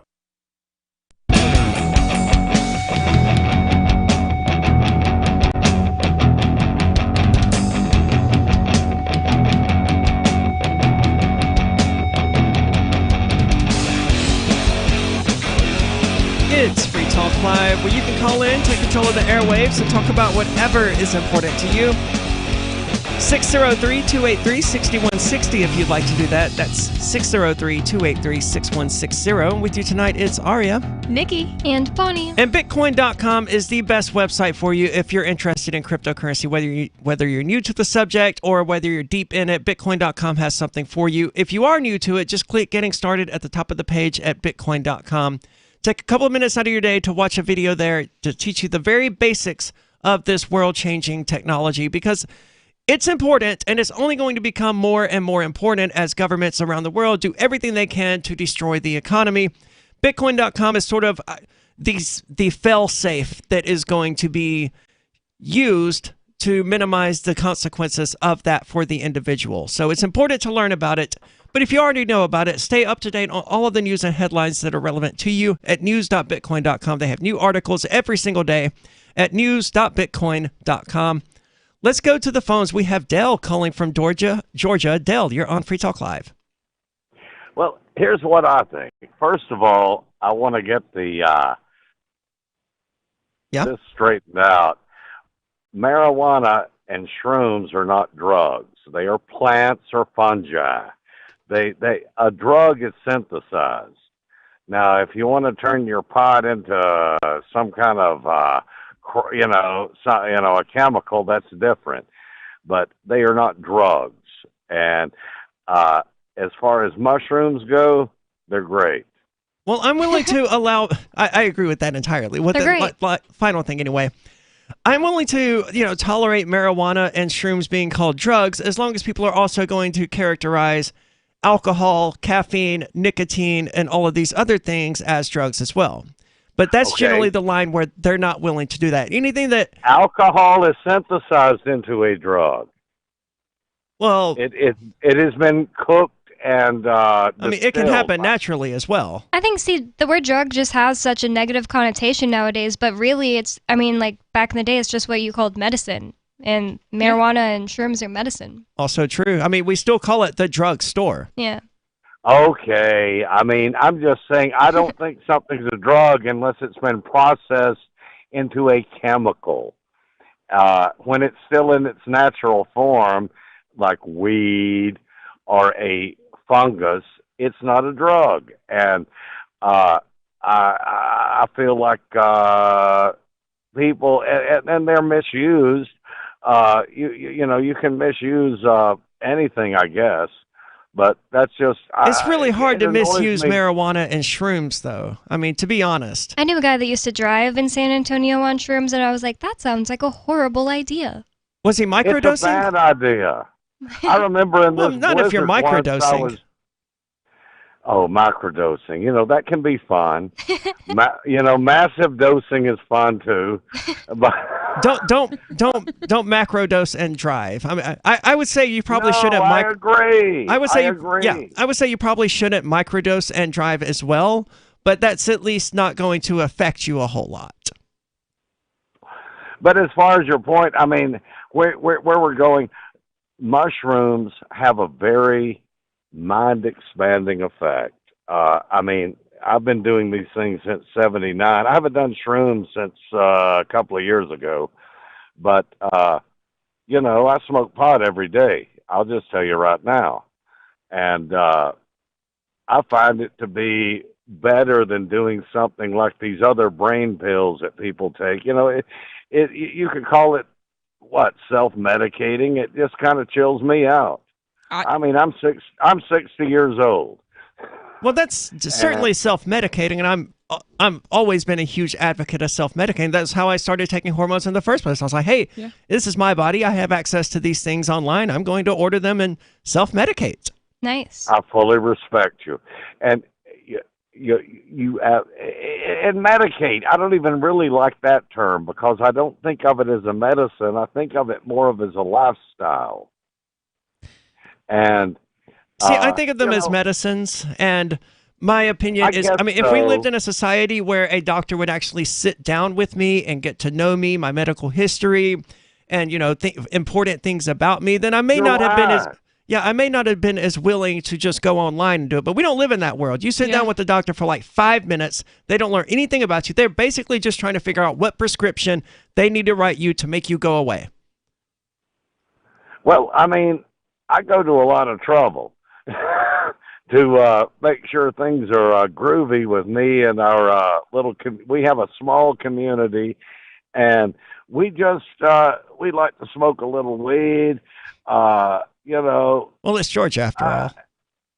And my use of shrooms. I mean, I'm so old now. I just do it occasionally. I got all, but it really does open your eyes to the cosmic way of things. Absolutely, they are tremendously expanding of one's. I mean, they characterize it as ego death.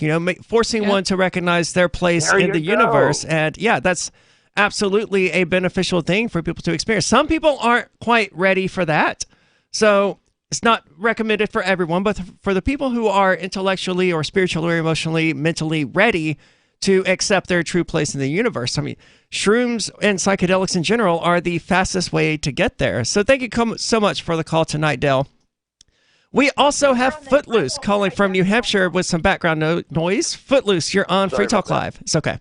Hey, how's it going? So you also were at the protest today, and you got arrested because I've noticed they really like arresting you, dude. Apparently, it's fourth time now. Yeah, and the last time that at least I'm aware of, you were basically walking down the street with a candle when they arrested you. Pretty much. Well, we did the candlelight vigil, and a bunch of us got tickets, and then some of us kept going back, and I was ticketed for a second time, and then they also arrested me for disorderly conduct because the officer said, if you don't stop, you're going to be arrested. And I said, okay, if I don't stop, what? If you don't stop, you're going to be arrested. And you can see this. It's all on video. You go to my Absolute Defiance YouTube. Is this what happened today? No, this was okay. at that. I want to talk about what happened today. Today, I was nice and quiet and minding my own business. And next thing you know, they walk up to me and Therese, and they said, "Can you come with us?" And so we come around this back, the whole back of the room that they were holding this meeting in was like a giant shower curtain. It was like a drapery or whatever. And right, this is what the two of you alluded to when you said the room turned out to be a lot bigger than they had led you to believe. Yeah. Yes. They had a curtain separating it. More than twice as large. That we got behind the curtain, and there was this humongous area, and there was 30 to 40 state troopers and 5 paddy wagons. So they were hiding the state troopers behind a curtain? Yeah, so you can actually, if you were to watch the entire thing, or if you were in the room at the earlier in the event, we heard like garage doors opening and all this noise, and that was them loading up and staging behind that curtain. And so yeah, they 100% planned, and I actually just downloaded the video. Somebody got a great video. We all stood up. We had our backs turned to the council, but somebody was filming Sununu, and he's on his phone the whole time while he's up there. So people have already filed 91A requests to get the text that he was doing. Oh God. And what is that exactly? That he was conducting government business, and you have the right to know what he was saying? Is that what that is? He was on the board. He can't be using his cell phone during that, and he did. So because he did during a public meeting, we have a right to know what he was texting about. And awesome. Hey, Footloose, can you hang around with us for a few more minutes? Yes. Okay, awesome. We're going to continue learning about the protests that happened today, because having state troopers hiding behind a curtain ready to pounce on innocent, peaceful protesters. 603-283-6160. It's Free Talk Live. Join liberty-minded voluntarists, anarchists, and libertarians from June 27th through July 3rd for the 6th annual Fork Fest at Rogers Campground in the beautiful White Mountains of New Hampshire. Fork Fest is a fork of the Porcupine Freedom Festival, which sold out for the first time in 2021. Fork Fest takes place the week after Porkfest, but Fork Fest is decentralized, which means that there's no ticket cost and no one is in charge. All you have to do to join the fun is reserve your camping site, RV site, or motel room with Rogers Campground for June 27th through July 3rd. There's no better place to celebrate Independence Day than around other freedom-loving activists in the Shire. You can find out more at the unofficial website, forkfest.party. You can also connect with other attendees on the Forkfest Telegram and Matrix chat rooms, as well as the Forkfest forum. You can find links to those at forkfest.party. We hope to see you there. Forkfest.party. Is oral health important to you? If you don't like your own teeth, fresh breath, or kissing people, then by all means stop listening. Several years ago, I met Jessica Armand, founder and CEO of My Magic Mud, and I became passionate about the product that she created and never want to live without it. It's clinically proven to whiten teeth, but I find it does much more. They want you to love My Magic Mud as much as I do, so they're giving you a money-back guarantee plus 20% off. Go to mymagicmud.com and use coupon code FTL20 at checkout. mymagicmud.com, FTL20. There are lots of ways to listen to Free Talk Live. Our podcast has been around since podcasts began, and now the FTL feed is loaded with content besides our full show archives. Did you know that we make it easy for you to customize your podcast subscriptions? We have different feeds, one that includes only our full shows, one with just the Daily Digest, and our main feed that includes everything. You decide what you listen to. It's quick and easy to customize your feeds at feeds.freetalklive.com. That's feeds.freetalklive.com. Excuse me, is this where I get a license to start a new business? I wouldn't be hasty. You have to get a license to go out of business, too, you know. Oh, well, look, I've invented this little anti-gravity machine, see? Oh, is that why you're walking 2 inches above the floor? Oh, yes, it's very comfortable. It saves on shoe leather. Yeah, well, you have to fill out these forms and report to the Human Services Department of Manpower Orientation and register with the Fair Employment Practice Commission, the Wage and Hour Division of the Employment Standards Administration, the State Sales and Income Tax Division, the Internal Revenue Service, and the Social Security Administration of the Department of Health, Education, and Welfare, and, of course, OSHA. OSHA? I thought that was a little town in Wisconsin. You'll find out. Say, floating around like that could be dangerous. Have you checked with the Consumer Product Safety Commission? Well, not yet. Come to think of it, you actually are flying, aren't you? Look, you need to go over to the Federal Aviation Administration and the Transportation... It's very hard to get anything done these days if you're in business, but free enterprise built this country. Think what could happen if we don't keep it free. A public service of this station and the Center for the Defense of Free Enterprise, Bellevue, Washington. Besides, we just can't have people floating about unregulated, you know. What if you want to hear the latest episode of Free Talk Live, but all you have is your phone, you forgot to download our archive, and you have no data connection? You can call our Listen line at 641-793-0191. That's a long-distance number, so you may incur charges. If not, listen as long as you want. 641-793-0191. The Free Talk Live Listen line, 641-793-0191. There are basically 2 types of advertising, direct response and branding. Radio's great for direct response with its low cost to listener ratio, but audio can't be beat for branding, which is a longer-term endeavor. You want to be the first thing that someone thinks of when they think about your product or service. If you have a local business that you want kept top of mind in your community, call the station. If you need national reach, Free Talk Live's got around 200 radio stations, millions of monthly listening sessions, can suit all budgets, and if we don't think we're right for you, we'll tell you. Email me, mark@freetalklive.com. Don't miss a moment of Free Talk Live. Get our archives daily via our podcast at feeds.freetalklive.com.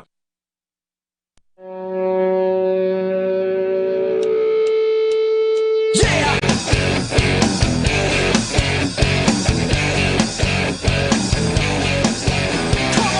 It's Free Talk Live, and I gotta tell you, I'm kind of relieved that I'm not suffering tremendously today. That's going to be next Wednesday's problem for me, because Conan wasn't able to make it to the show this Tuesday. He had to work, so we had to move it back. Next week, October the 19th, we're doing Free Your Talk Live at 10:30, where Conan and I, and presumably Ian, isn't just going to sit there quietly. Presumably he's going to join the conversation and, laugh at our stupidity.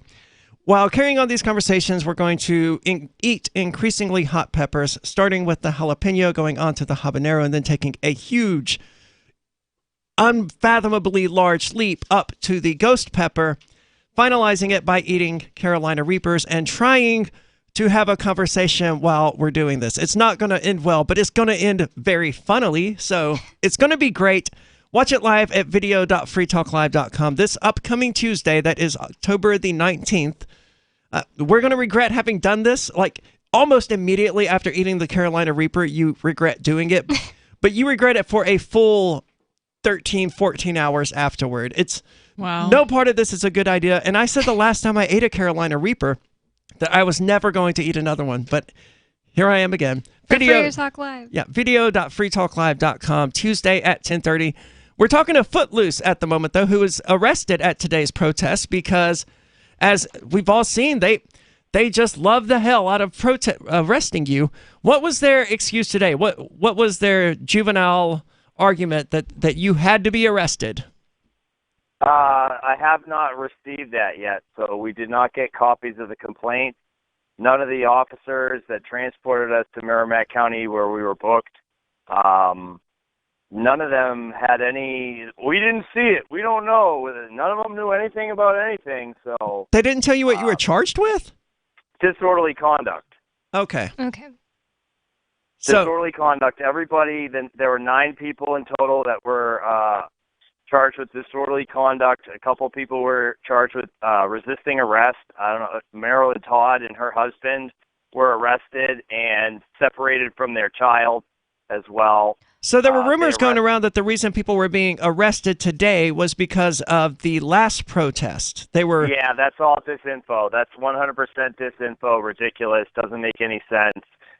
We were there at the beginning. If they were going to arrest us for warrants, they would have arrested us either at the Honk Brigade the Sunday before at the governor's house or at that event at the beginning? Why would they wait until halfway through the thing to pull the trigger on that? And Frank, were the other people who got arrested, do you remember any of them, like, yelling or being, remotely disorderly at the first meeting? No. Definitely not. There was a 70-year-old woman that was bruised and dragged out of there forcefully by the state troopers. There is a video of that as well. It was extremely disturbing. Me and Therese were the first ones that were asked to come out behind the curtain.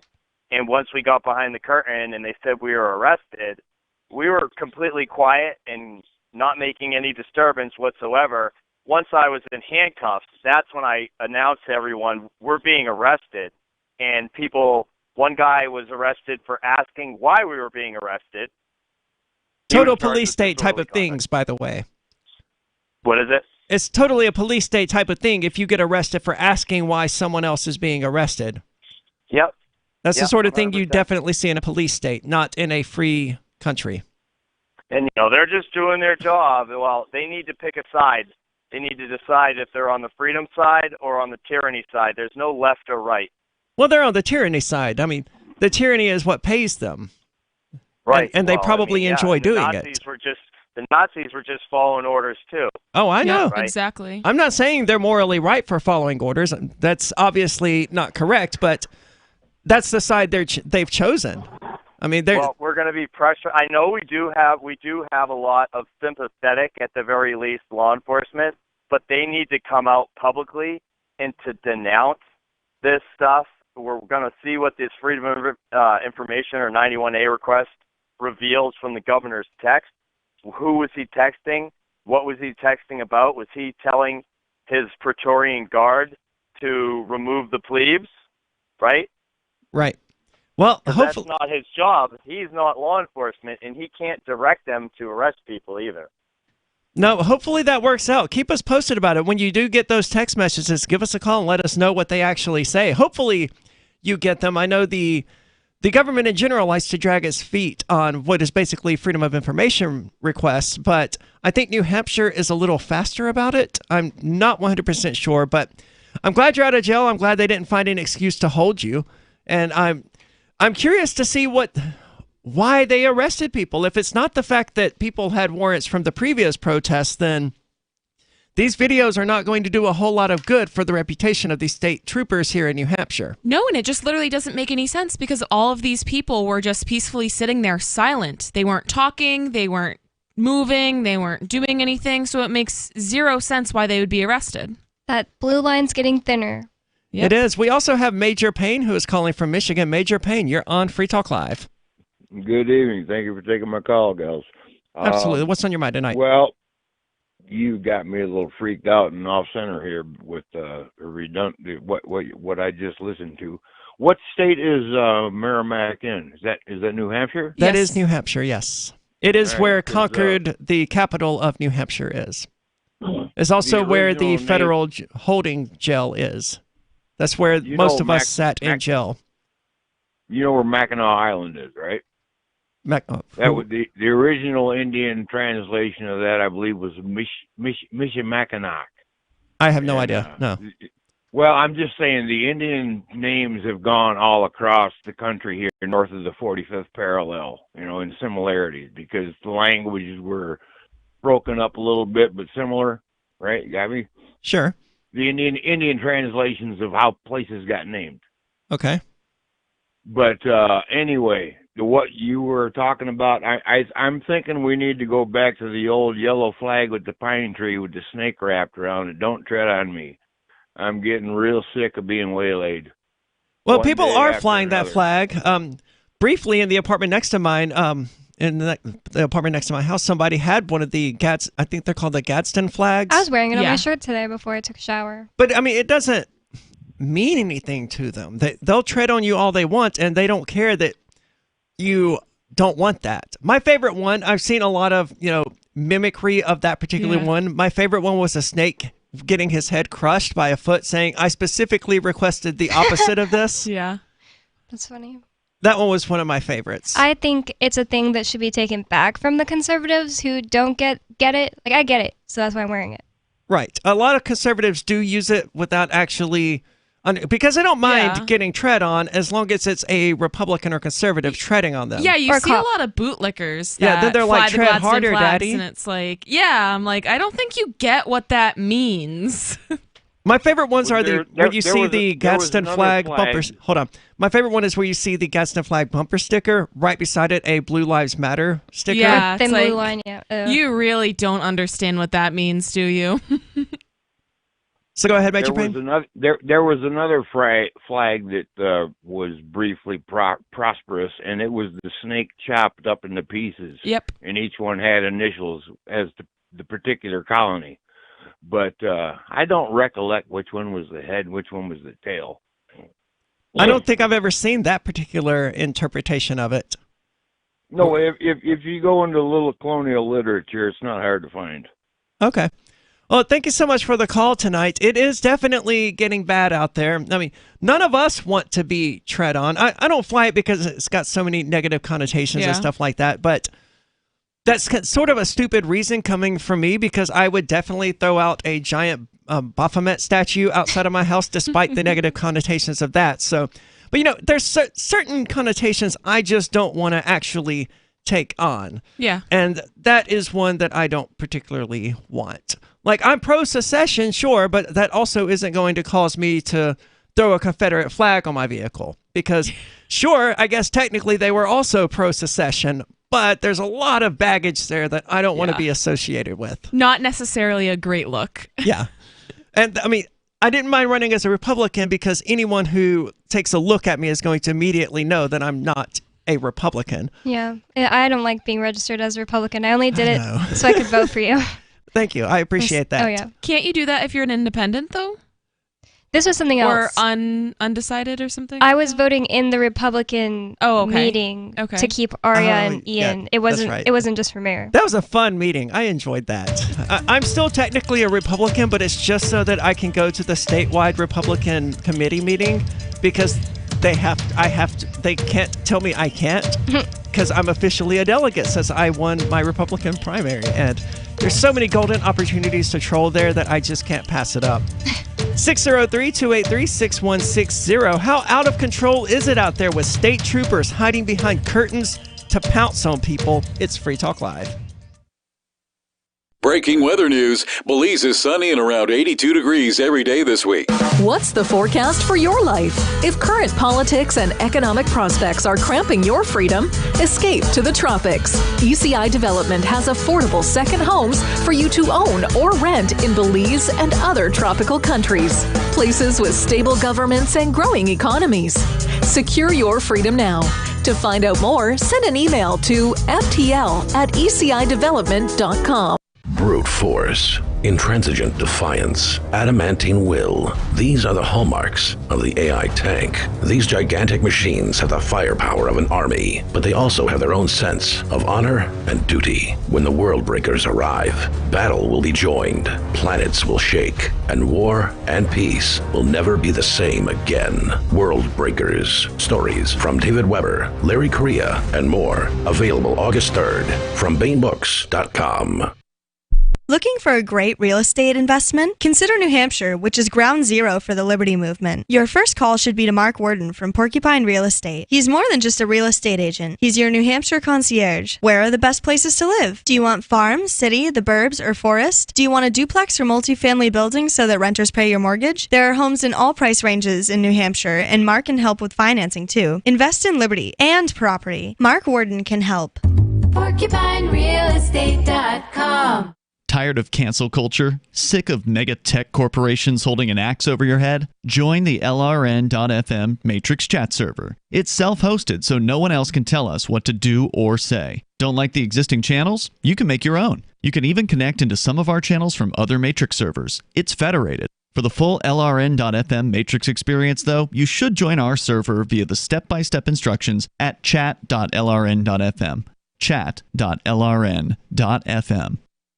You're listening to the live edition of Free Talk Live. Hour number 3 is next after the news here on the Liberty Radio Network at LRN.FM.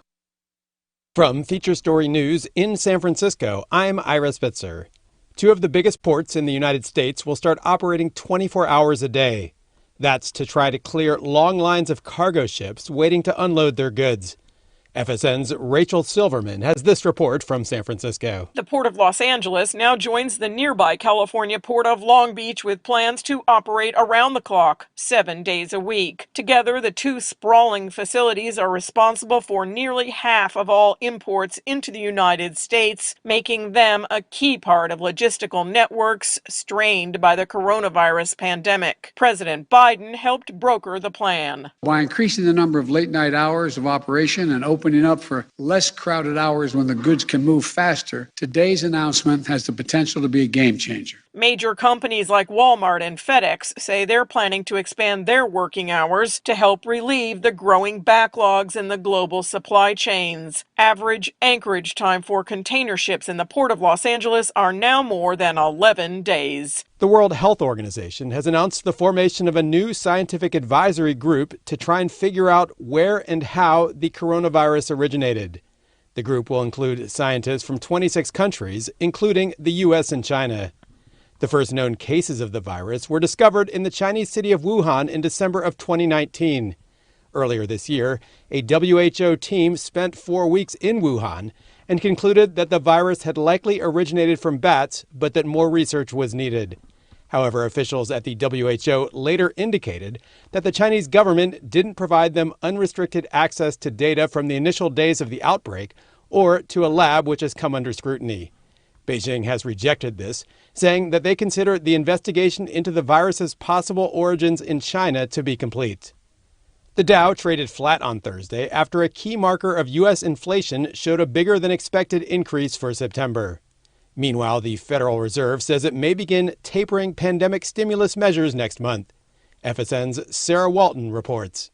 The Dow eased out a slight gain of less than 1 point on Wednesday, while the S&P ended the day up 0.3%. The Nasdaq gained 0.7%. It comes after the Consumer Price Index figure for September showed an increase of 0.4%, higher than the 0.3% that had been expected. The data is a key measure of inflation in the US, and analysts say increasing food and housing costs are impacting consumers. The Federal Reserve also released minutes from its meeting in September, revealing it could start tapering off its asset purchase program in just a month's time.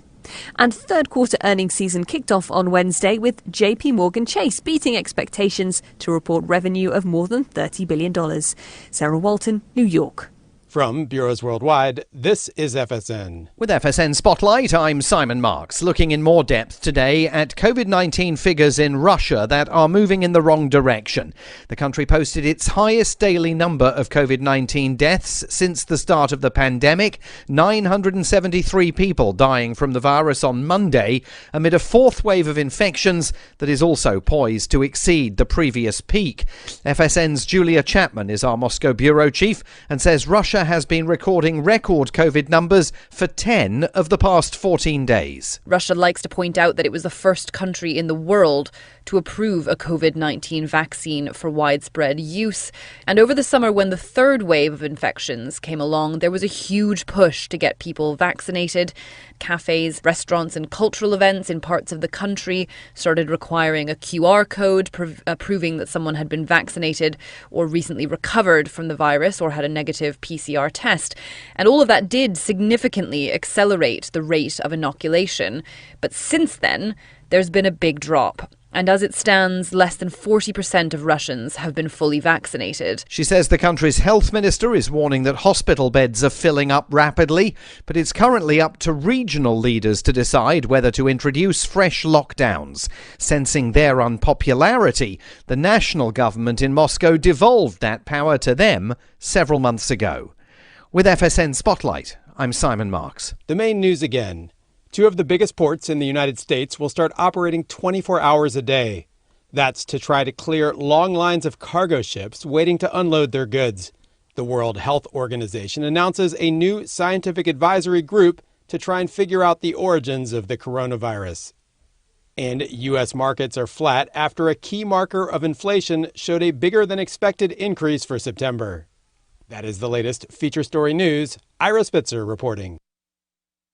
Over 60% of employers are now checking online amateur pornography of potential job candidates. Is it fair to base hiring decisions on an applicant's online porn? Now, this is not fair at all. For instance, if there's a red tube video of my girlfriend slapping me and choking me and riding me, that shouldn't be an indication that I'm going to lack leadership in a work situation. Yeah, but Duncan, it's going to be hard to convince an employer who's masturbating to that video otherwise. Exactly. My potential employer might see all those videos of my husband tying me up and having his way with me, and then they're going to think that I'm not going to be assertive enough for the job. I mean, if you don't want to jeopardize the content of your porn, you can always shoot from the eyes down. Oh, but that's not the same if you cover the eyes. That's where the innocence is. So am I supposed to leave an orgy just because someone shows up with a camera? No one's saying you should leave an orgy. Right. So it's more complicated. So now if I go to a party, I wear something like this in case that situation comes up again. I like that. I actually shoot my porn in sepia tone and make it look old-timey, so if people see it, they'll think it's my grandfather and not me.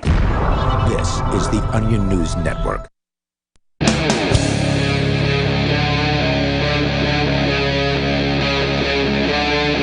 Free Talk Live.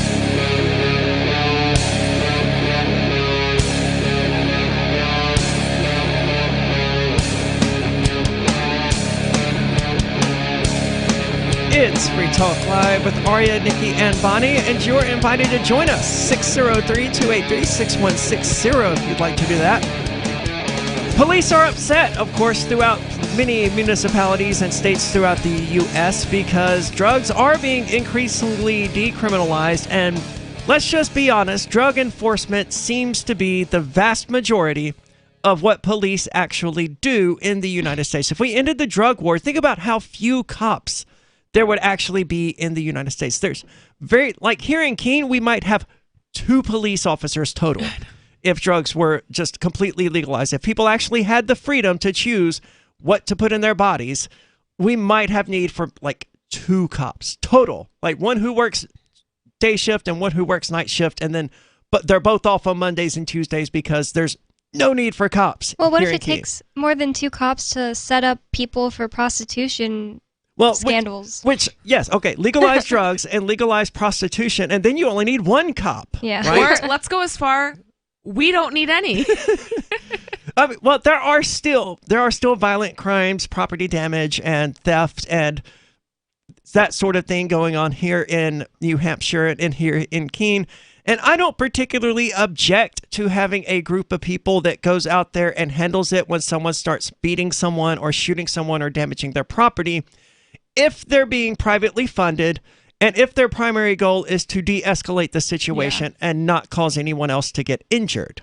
The thing about the police is they just don't have a good track record with either of those things. No, they seem to do the opposite. In fact, they seem to escalate situations unnecessarily, and people often die as a result of it. Luckily, I mean, we could end a lot of police brutality by decriminalizing drugs, such as they did in the 2 cities that you mentioned, Bonnie. And there's lots of good reasons for that. But Nikki, you also have a story about psychedelics that is worth talking about. I found a really cool article on a website called Leafly. I thought it was mainly about cannabis. I thought it was as well. But they have a new segment on more medicinal stuff. So they have this story called Death in Psychedelics, how science I'm glad to see all of this, really. Sorry to interrupt, but that's all right. My biggest issue with legalizing marijuana was that it was going to there's a lot more people who wanted marijuana to be legalized than there are who want shrooms and LSD and stuff like that to be legalized. I thought we would be losing key allies in the war to end the war on drugs when pot was legalized, but in reality, they're like, no, we're bringing the cannabis people up. Not the cannabis, the shroom people up with us. Oh, yeah. And I like that. I'm pleasantly surprised to see it. Yeah, it's awesome. So this article goes into how science is reviving this ancient connection between death and psychedelics. In November 1963, the writer and psychedelic explorer Aldous Huxley laid in bed, unable to speak. He was dying of cancer. One of his final acts was to pass a handwritten note to his wife, Laura. His famous last words, LSD, 100 UG, intramuscular. It was Huxley's dying wish, a large dose of acid, please. Laura Huxley fulfilled the request twice during her husband's final hours. So he wanted to go out tripping. Yeah, never which heard is that. a great idea. Yeah. I've never really thought about it before either. But now that you think about it, it's like, you might as well. I never heard that I mean, about Aldous Huxley. Like, that's crazy. Yeah. So There were two different Huxleys. Was he the one who wrote Brave New World as well? Yeah, Aldous Huxley, is that who you said? Yes. Yeah, he that was wrote Brave it. New World. I think, yeah. So LSD was first synthesized 25 years before Huxley's death. LSD was still legal in 1963. Scientists were studying it as a potential treatment for alcoholism and other ailments, as well as investigating its similarity to other psychedelics. It wasn't until 1968 that the federal government outlawed these drugs due to their association with the cultural turbulence of the 60s. Well, that because you know they were battling the pharmaceutical industry, and the government didn't like that. Yep. Yeah, it was doing too many good things, so the government had to outlaw it, basically. Today, several decades later... At least they didn't claim that it would make your nubile young white wife lust after black men, like they claimed with pot. Oh my gosh, I've never heard that before. They Oh, argued God. that during the 20s. That was one of the reasons they gave of why marijuana needed to be illegal. Yikes. Yeah, it's really cringy stuff back in the 20s. Man. Maybe your husband just doesn't like you. Yeah, that could be it too. Today, several decades later, terminal cancer patients are once again taking psychedelics. This time around, the drugs are being administered by doctors and scientists in controlled settings, and they are not microdoses. The results of this research have been nothing short of remarkable. See, this makes me sad as you know, Michael Hampton, who was the IT guy for the show, just died. Yeah. I wish we could have gotten, because he would have been totally down for it to be in one of these groups. Like, yeah, man, hit me with all the LSD you got. You know, and it's a great group of people. Terminally ill people are a great group of people to try stuff like this on. Because what's the worst that can happen? You kill them? Yeah, like you already know they're dying, so... And it just seems and as long as they consent to it, let's do it. So what we do with like hospice patients, terminally ill patients that we know are dying or very near death, we basically just give them a bunch of morphine. So this there's nothing else you can do. Exactly. It's just comfort measures. We want to make sure they're comfortable and pain-free when they're passing. And it kind of like speeds things along a little bit. And I think LSD would be a wonderful replacement for that. Yeah, I've been on morphine for like weeks, 2 weeks, or wait, a week, because I was put into a coma with it, and then I had to be on it for the rest of like a week. And it's not fun. Like, I used to think like, oh yeah, morphine must be fun because Percocet's really fun. It's nothing like that. It's like confusing and just like, you're just like, think you're asleep half the time. You're saying like inappropriate things to your own parents. Stuff like that. It's not fun. It puts you in a weird state. I would think it would be a much better state to be on LSD for sure. Alleviating anxiety and despair. Terminal patients often suffer from feelings of intense anxiety and despair after receiving their diagnosis. I mean, for good reason. Yeah. For You're many- going to die. Oh, yeah. Yeah, I'm supposed to take that well, huh? So for many people, this is just too much to bear. The overall suicide risk for these patients is double or more compared to the general population, with suicide typically occurring in the first year after diagnosis. Understandable. I mean, if you know you're going to die a long, slow, painful death, why not go ahead and get it over with? Yeah, exactly. Seems like a rational approach. We just, have all of these stigmas around suicide where a doctor can't just say, hey, look, you're going to die and it's going to suck. Here's a bunch of morphine. Go ahead and go to sleep and never wake up. Yeah. That would be the humane of handling terminally ill patients. I always thought it was weird that you couldn't do like an assisted suicide type of thing in hospitals, especially if someone's terminally ill. It's like, if they know they're going to suffer, like, let's just allow them to make a smooth exit that, isn't really traumatic for their entire family and them, Let's try to cut the suffering short. That would be wonderful, but I think there's only one place in the world that's actually legal. Although there are movements to try to get assisted suicide legalized within the United States, it doesn't appear to be making a lot of progress because the Christian right is just so powerful here, and it's all about, oh no, you have to stay alive no matter how much you're suffering until God decides it's your natural time. And it's weird because I think it's Colombia that you're talking about where it's legal, and they're all really Catholic, so it's just really weird. Yeah. Well, maybe their humanity hasn't been destroyed by Christianity. So luckily for these people that they can still take psychedelics to kind of ease some of that anxiety and some of that pain that they might have associated with being terminally ill. Definitely don't give someone their first hit of LSD and then go, by the way, you have stage 4 pancreatic cancer or whatever. Yeah, tell them first.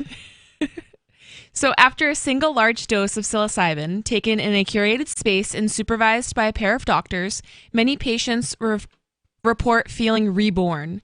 It's not that the underlying physical disease has been cured, rather that the drug prompts a shift in the theme of their emotional self-narrative, from anxiety and despair to acceptance and gratitude.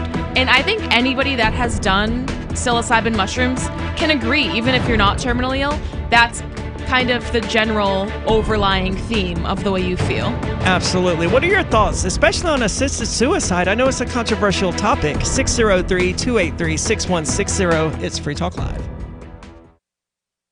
Are you tired of governments murdering people around the world? Stop using their money. There is an alternative. Bitcoin is a stateless, free market, non-political currency. Bitcoin cannot be inflated or controlled by any government. By using their money, you are helping the state. You have an incredible alternative available now. Learn it, use it, spread it. Get started with Bitcoin at Bitcoin.com. That's Bitcoin.com.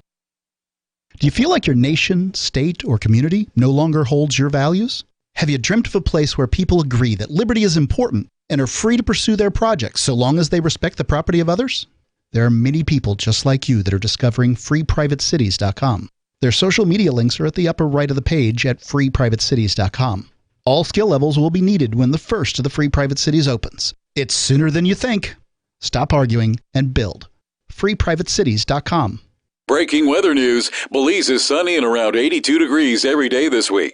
What's the forecast for your life? If current politics and economic prospects are cramping your freedom, escape to the tropics. ECI Development has affordable second homes for you to own or rent in Belize and other tropical countries. Places with stable governments and growing economies. Secure your freedom now. To find out more, send an email to ftl@ecidevelopment.com. When Monster Hunter International discovers one of Isaac Newton's ward stones being auctioned off, they decide to steal it and use it to destroy the Chaos God once and for all. But a mysterious thief upends their plan, and it soon becomes a race against time as something much older and infinitely more evil awakens in the jungles of South America. Monster Hunter Bloodlines by New York Times bestselling author Larry Correia and Baen Books. Visit monsterhunternation.com for more.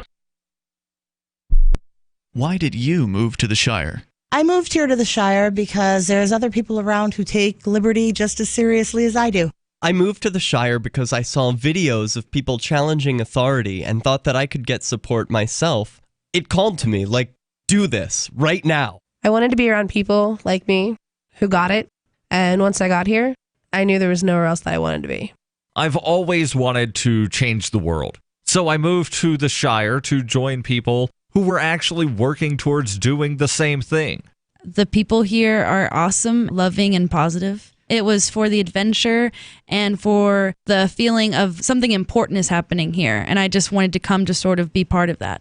Visit ShireSociety.com to read and sign the Shire Society Declaration and learn the reasons why, if you love liberty, you should immigrate to the Shire. Plus, connect with others via the forum at ShireSociety.com. That's ShireSociety.com. Some of you asked, and now we've delivered. LRN.FM's live Keene, New Hampshire studio shows are now streamed in HD on Twitch. Visit our channel at twitch.lrn.fm and give it a follow. If you have Amazon Prime, you get one free subscription on Twitch. If you use it on our channel, Twitch will give LRN.FM a monthly piece of your Prime subscription cost. So please watch, follow, share, and subscribe to twitch.lrn.fm. That's twitch.lrn.fm. So you've signed the Shire Society Declaration and are planning your move to New Hampshire to be around more liberty-oriented people. Next, sign up for the Shire Society Forum at forum.shiresociety.com. There are a bunch of people there who are already in the Shire, and they want to meet you. If you're already in the Shire physically, you should also come by the forums. Remember, not everyone uses Facebook. New people are signing up for the Shire Society Forum every month, so drop in and say hello at forum.shiresociety.com. We're still not sure why you'd want to watch, but our video feed is streaming nightly for free at cam.freetalklive.com.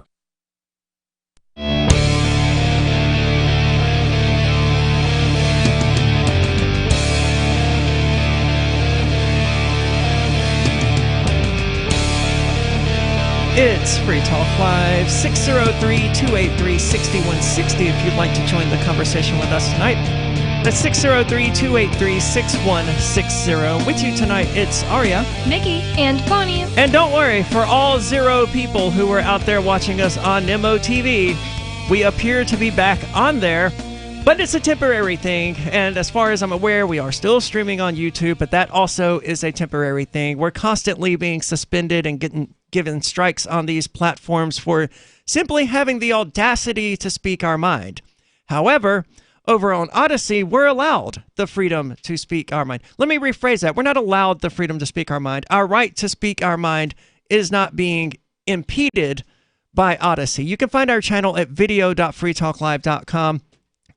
It's growing continually. There's more than 1 million people create more than 1 million channels, at least. We don't know how many people have multiple channels, but there's more than 1 million channels of content over there. And Odyssey is basically a competitor to YouTube.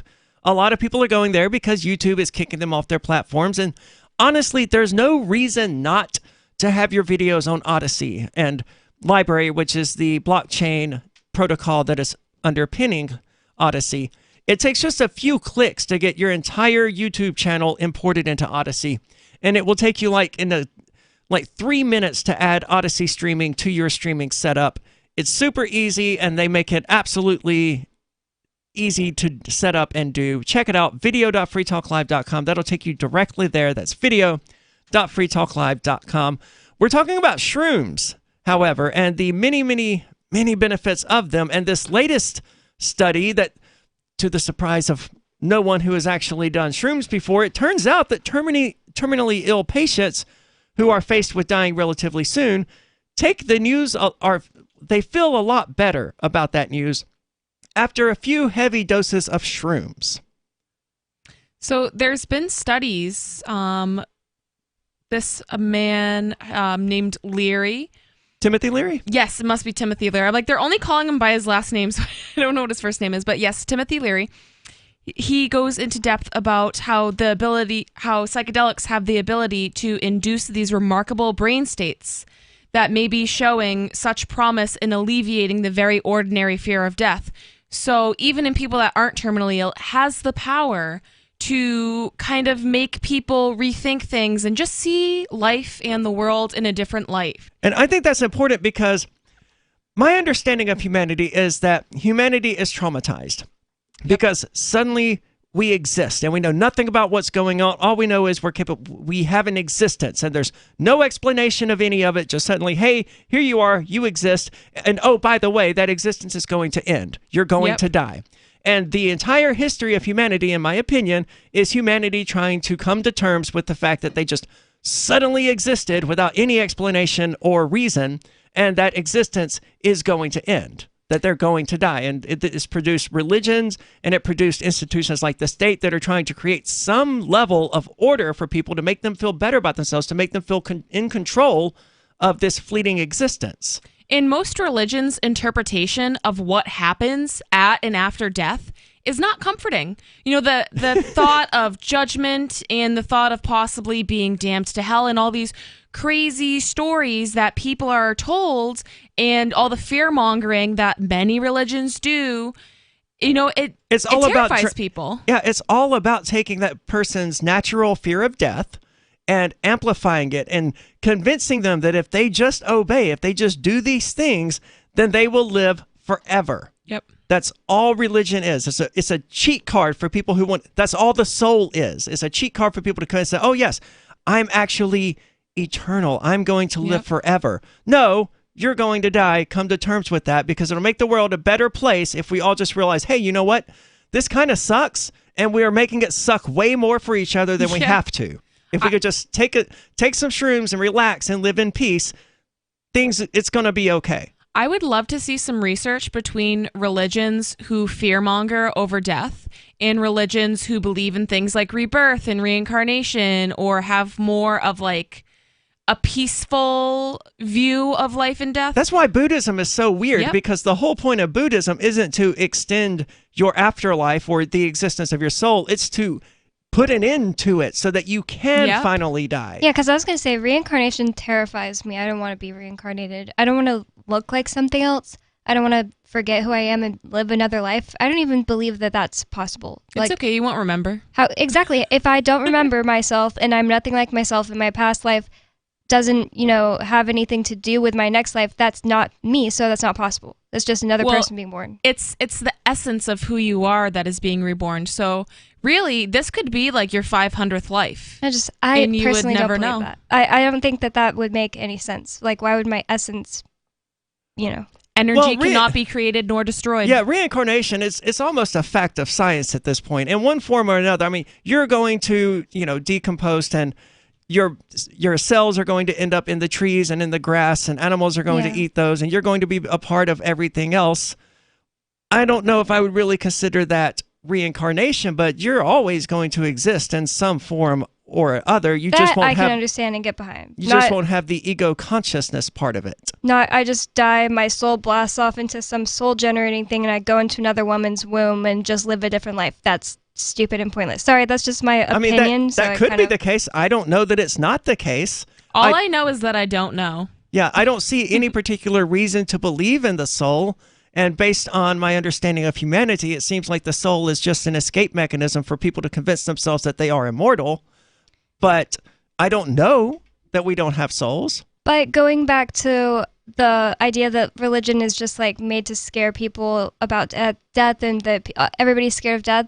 Dang it, I feel like I had an actual point I was going to make. Well, I was always really afraid of death, especially after I stopped being a Christian, because when I was a Christian, I was scared of death, but it was like, it's okay, I can just stop thinking about that because I know God's going to save me when I die from hell.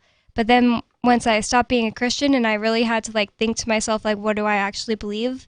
It just was way scarier because there was no trampoline to fall on, Sure. And I was just really, really scared to the point, I remember a time I was driving and I just thought about the fact that I would die, not that I just realized it, but it kind of went into my head. Sure. And I had to pull over. I was I guess that was an anxiety attack. I don't really have anxiety. And after doing some different psychedelics, I definitely have a whole different way of thinking about the universe. I've had moments where I felt just in the moment more than I've ever felt in my life, and I just think that I don't know. I think the gratitude for life in the moment is the point of life, and it just has made me a lot less scared of death. I never have anxiety about it anymore. Well, I mean, absolutely. If you're living in the moment, then you have no fear of dying in the future, because then you can't. You have to be living in the moment, and your death is in the future, not that moment. And so shrooms certainly help with that. Yeah. But I mean, the past isn't real, the future isn't real, only this moment is real. And there appears to be some progression from the past to the future, and we call that progression now, but now is the only one of those that is ever actually happening. And shrooms are a way for people to realize these things and learn these things and come to terms with the fact that, nothing is eternal, even a human being. What are your thoughts? 603-283-6160. There's more coming up about this study about shrooms and terminally ill patients. 603-283-6160. It's Free Talk Live.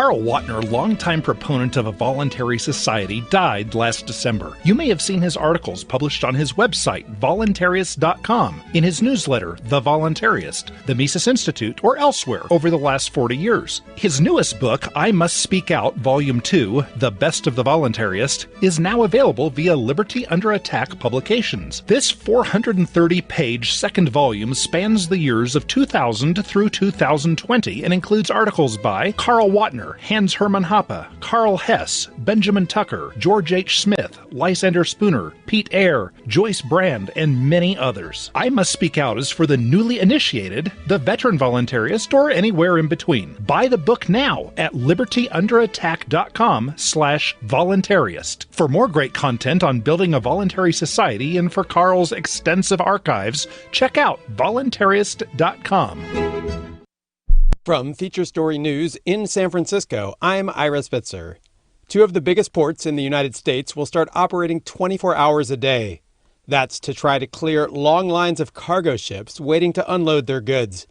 FSN's Rachel Silverman has this report from San Francisco. The Port of Los Angeles now joins the nearby California Port of Long Beach with plans to operate around the clock, 7 days a week. Together, the two sprawling facilities are responsible for nearly half of all imports into the United States, making them a key part of logistical networks strained by the coronavirus pandemic. President Biden helped broker the plan. By increasing the number of late-night hours of operation and opening up for less crowded hours when the goods can move faster, today's announcement has the potential to be a game changer. Major companies like Walmart and FedEx say they're planning to expand their working hours to help relieve the growing backlogs in the global supply chains. Average anchorage time for container ships in the Port of Los Angeles are now more than 11 days. The World Health Organization has announced the formation of a new scientific advisory group to try and figure out where and how the coronavirus originated. The group will include scientists from 26 countries, including the U.S. and China. The first known cases of the virus were discovered in the Chinese city of Wuhan in December of 2019. Earlier this year, a WHO team spent 4 weeks in Wuhan and concluded that the virus had likely originated from bats, but that more research was needed. However, officials at the WHO later indicated that the Chinese government didn't provide them unrestricted access to data from the initial days of the outbreak or to a lab which has come under scrutiny. Beijing has rejected this, saying that they consider the investigation into the virus's possible origins in China to be complete. The Dow traded flat on Thursday after a key marker of U.S. inflation showed a bigger than expected increase for September. Meanwhile, the Federal Reserve says it may begin tapering pandemic stimulus measures next month. FSN's Sarah Walton reports. The Dow eased out a slight gain of less than 1 point on Wednesday, while the S&P ended the day up 0.3%. The Nasdaq gained 0.7%. It comes after the Consumer Price Index figure for September showed an increase of 0.4%, higher than the 0.3% that had been expected. The data is a key measure of inflation in the US, and analysts say increasing food and housing costs are impacting consumers. The Federal Reserve also released minutes from its meeting in September, revealing it could start tapering off its asset purchase program in just a month's time. And third quarter earnings season kicked off on Wednesday with JP Morgan Chase beating expectations to report revenue of more than $30 billion. Sarah Walton, New York. From Bureaus Worldwide, this is FSN. Yep, we still do email. Drop your email address in the entry box at freetalklive.com, and you'll be kept in the loop with Free Talk Live.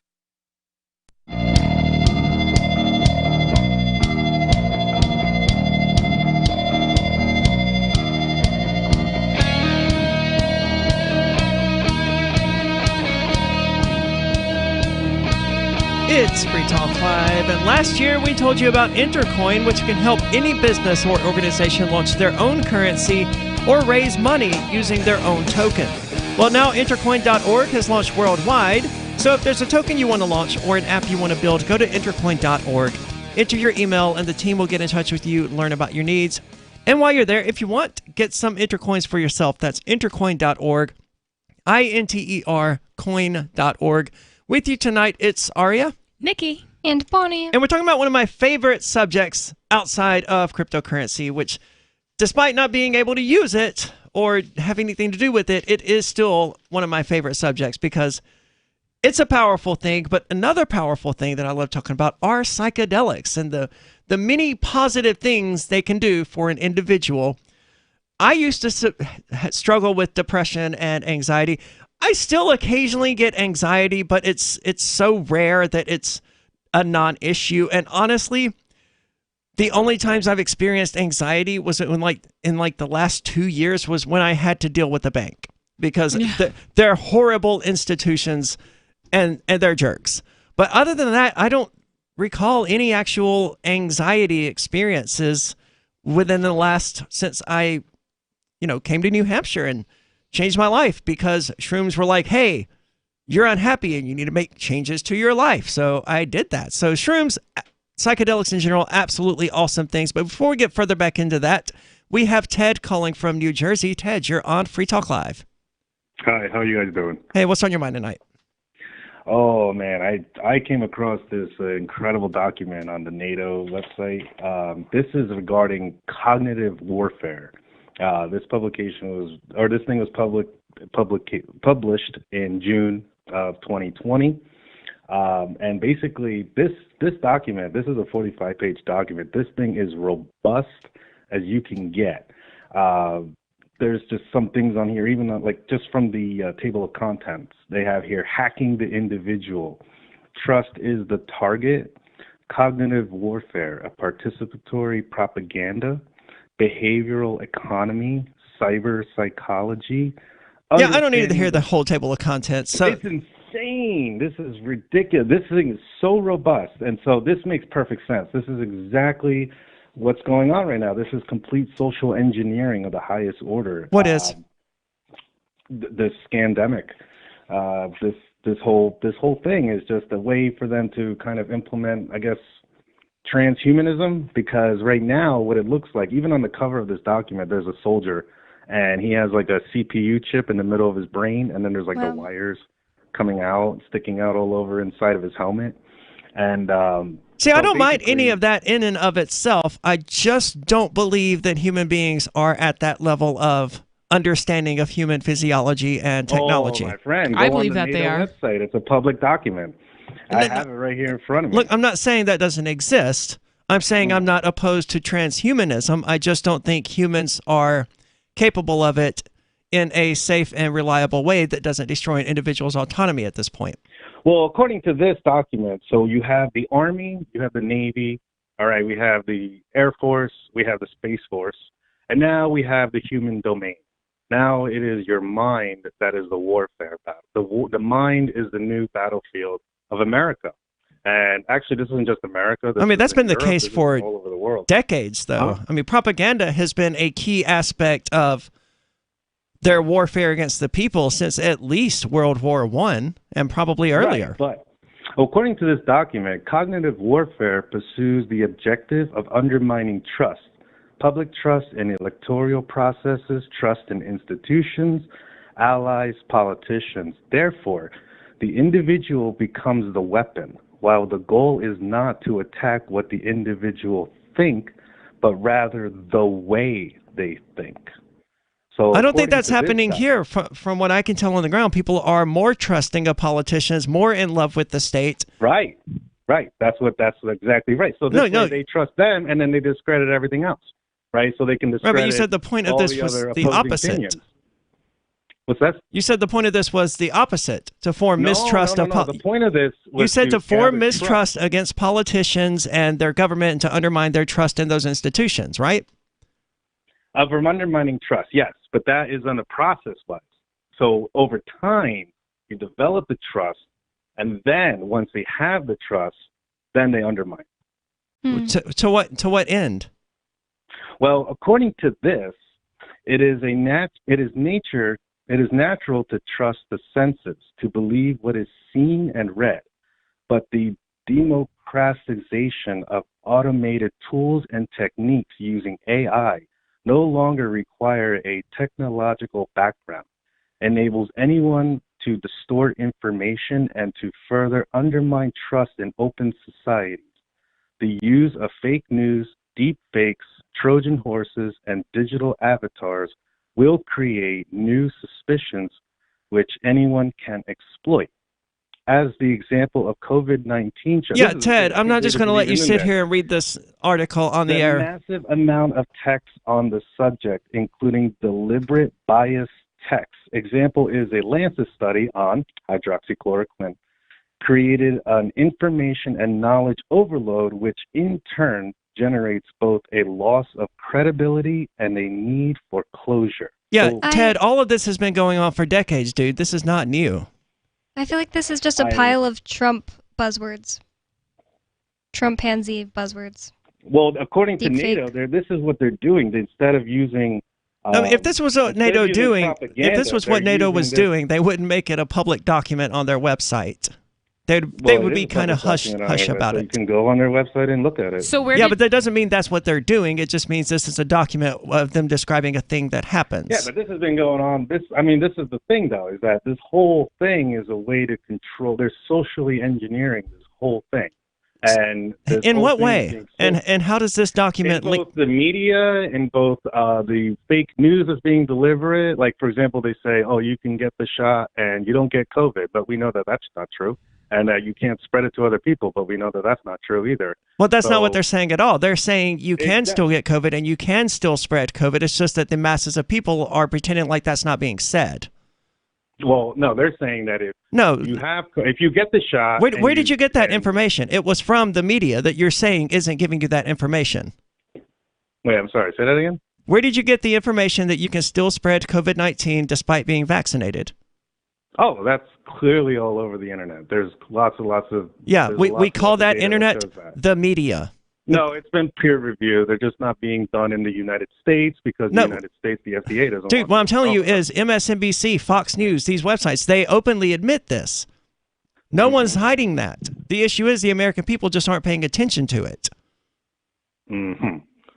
Well, according to this, that's not what Joe Biden said. Joe Biden said that you have to get the shot. If you don't get the shot, then you're potentially harming other people for not getting it. I think what he did was, at the beginning, he was saying, basically saying, get the shot to keep yourself safe from COVID. Then it was like, oh, get the shot so that way COVID isn't as bad when you get it. Then it's like, oh, get the shot just because now you need a booster shot. Yeah, it's pushing the goalpost pass over and over again. I mean it's all over the media, though. Yeah, but all that was in the media, yeah. And, people, like Arya said, just people don't pay attention to that. So they just are like, we've always been at war with Oceania or whatever the most recent thing he said.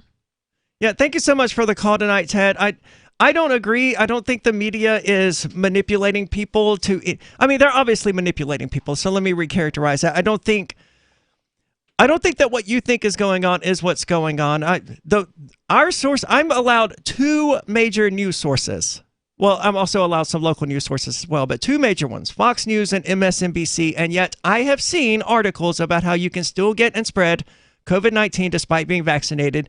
You can still get hospitalized while being vaccinated, and you can still die of COVID-19 despite being vaccinated. So my only source of information for that are these major media networks, and yet I was able to learn about it. So they're certainly talking about it. They're certainly admitting it.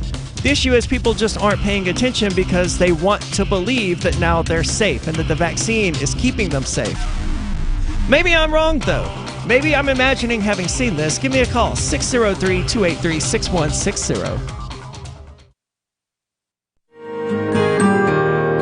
So the protection of life, liberty, and property is what the Free State Project is all about. But it's an effort to move 20,000 people who understand. It's about demonstrating to the entire country that, we can have a free market, a truly free market. Making it just a freer, great place to live. It's the world's largest voluntarist libertarian community, and it's only getting bigger. That's amazing, to be able to move to a place where other people passionately believe in being free and independent. What the Free State Project is managing to do, though, is to put their money where their mouth is. Physically getting up across the country and saying, let's go someplace and let's demonstrate the power of these ideas. There's a lot of kind of philosophy that surrounds liberty. There's a lot of thinking about it and talking about it. But here in New Hampshire, people are doing it. 101 Reasons Liberty Lives in New Hampshire, a documentary by Free State Project Early Movers. Watch it free at 101reasonsfilm.com. 101reasonsfilm.com. The new 4th edition of Healing Our World, The Compassion of Libertarianism will take your understanding of liberty to a deeper level and has over 1,300 updated references, new cartoons, and a foreword by Dr. Ron Paul. With discounts for multiple book purchases, the 4th edition of Healing Our World is a great gift for the liberals, pragmatists, environmentalists, and Christians in your life who think libertarianism is cold-hearted. Get yours today at healing.freetalklive.com and use promo code FTL for a $5 discount. If you want to know the latest about Free Talk Live before we go on the air, all you need to decide is how you want it delivered. It's your choice. Visit news.freetalklive.com to receive our usually weekly news updates by email. Plus, we have a Twitter account at twitter.freetalklive.com, and you can follow us on the decentralized Mastodon platform at toot.freetalklive.com. So please follow us at toot.freetalklive.com and sign up for our emails at news.freetalklive.com. When you're coping with bad news and the news media come calling, and they will, don't clam up. As notorious political figures find out the hard way, the cover-up can be worse than the crime. So get out in front of unfavorable news about your company, your group, or organization, or yourself. The sooner you confront a negative story, the sooner it will be over. Responding as quickly to negative stories as you do to positive ones enhances your credibility.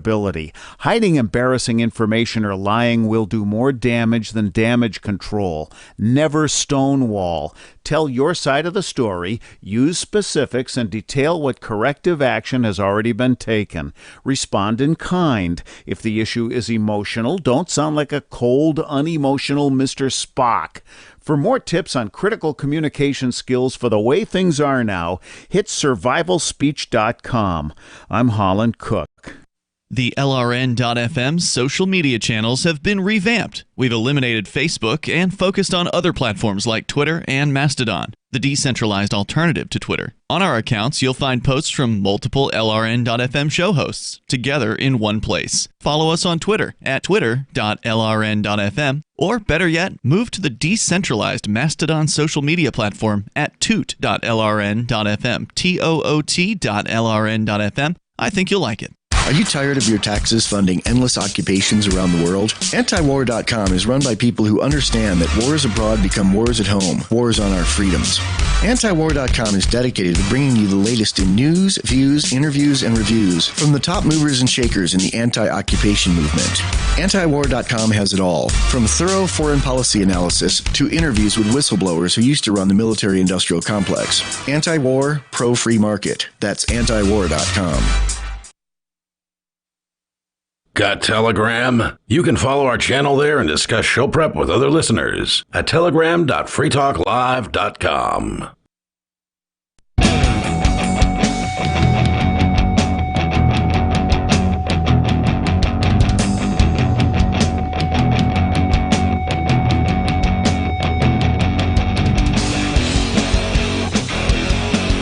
It's Free Talk Live. With you tonight, it's been Aria, Nikki, and Bonnie. And before we got into the NATO stuff of the last segment, we were talking about shrooms, psychedelics, and their ability to make terminally ill people, well, all people, really, feel better about their impending death, because whether you're terminally ill or not, you are going to die. And that is a certainty. Yep. So what I've never really wondered about until now, but what does terminally ill mean? I think within 6 months. Okay. That's the requirements to be on hospice at least. Okay. But you can be on palliative care, and I think that goes up to a year. So everyone's going to die, but not all of us are going to die within the next 6 months. At any rate, according to this study being done by doctors in controlled settings, people have a much better time dealing with that while doing shrooms. A few small studies have been seen that psilocybin administered to dozens of cancer patients. They've been conducted in a randomized, double-blind, placebo-controlled fashion.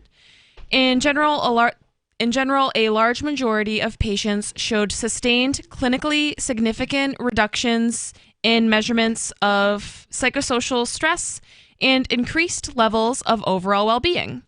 For example, in one study, 80% of the patients found that a single dose of psilocybin quickly relieved their distress, Remarkably, 80%. Yeah. Quickly That's- relieve their distress about the That's fact like that they were higher going to than die. morphine. Is Because it? like Bonnie said, like some people get really uncomfortable on morphine. And like not to mention it lowers your respiratory rate. So it's some of the pharmaceuticals that people are given really aren't as good as psilocybin mushrooms. Well, I'm not surprised. So, for example, in one study, 80% of the patients found that a single dose quickly relieved their distress. Remarkably, in some patients, that a positive effect lasted for more than 6 months, which was kind of what we were talking about before. You know, you take mushrooms a couple of times, and next thing you know, it's like, wow, my daily depression is gone. Yep. Without even realizing it. But it's absolutely...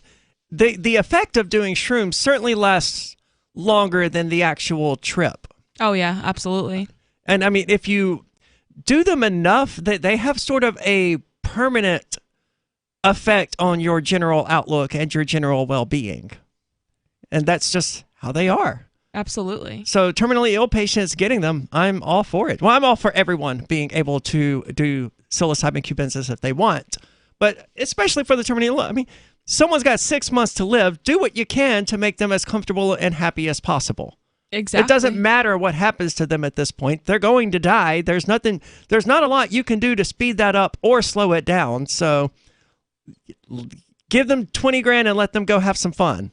Yep. But then whoever sells morphine is losing a customer. Yeah. And that's a big thing to take into consideration when we're talking about pharmaceutical companies. They are money hungry. And, you know, I see it all the time, even at the hospital. Like, people are constantly being prescribed drugs that they don't need, or they're like on these 5 medications for their heart. And then those all have awful side effects. So then they're on 5 other medications for the side effects. Even I was researching some antidepressants, and one of the doctor that was conducting the study was saying, yeah, if they take these antidepressants, they're definitely going to have dry mouth and constipation. But there's nothing we can do about it. All of the antidepressants have those side effects. They're normal side effects. We expect them. So you're just going to give them other meds for those side effects. So it's just like this. More money for the pharmaceutical companies. Yeah. And that's the thing. They're like, no, doctors are like, no, it's normal. Here's another medication, and it's quick and easy. And a lot of people just accept this. And it's really sad because it has detrimental effects to their long-term health. Whereas something like psilocybin mushrooms doesn't. Yep. 6 months effects, feeling better about the fact that they're going to die. Yeah, the effects are good, not bad. And there's no side effects. So it's definitely beneficial. Is there more on this? Yeah, there's a little bit more about like more of the sciencey stuff to it. I'm curious to hear if they're doing any additional research or to hear any personal stories from any of these terminally ill patients or the doctors who were overseeing them. So actually, it's saying here that the FDA recently designated psilocybin therapy as a breakthrough therapy, and the DEA has proposed increasing the supply of psilocybin for research. This should that's a huge improvement. Yeah. It could be better. They could just say, hey, yeah, you could do what you want. Yeah, I know. There doesn't really need to be any more research. Like, I think we've researched it enough. I think we should just let the general population do it, but...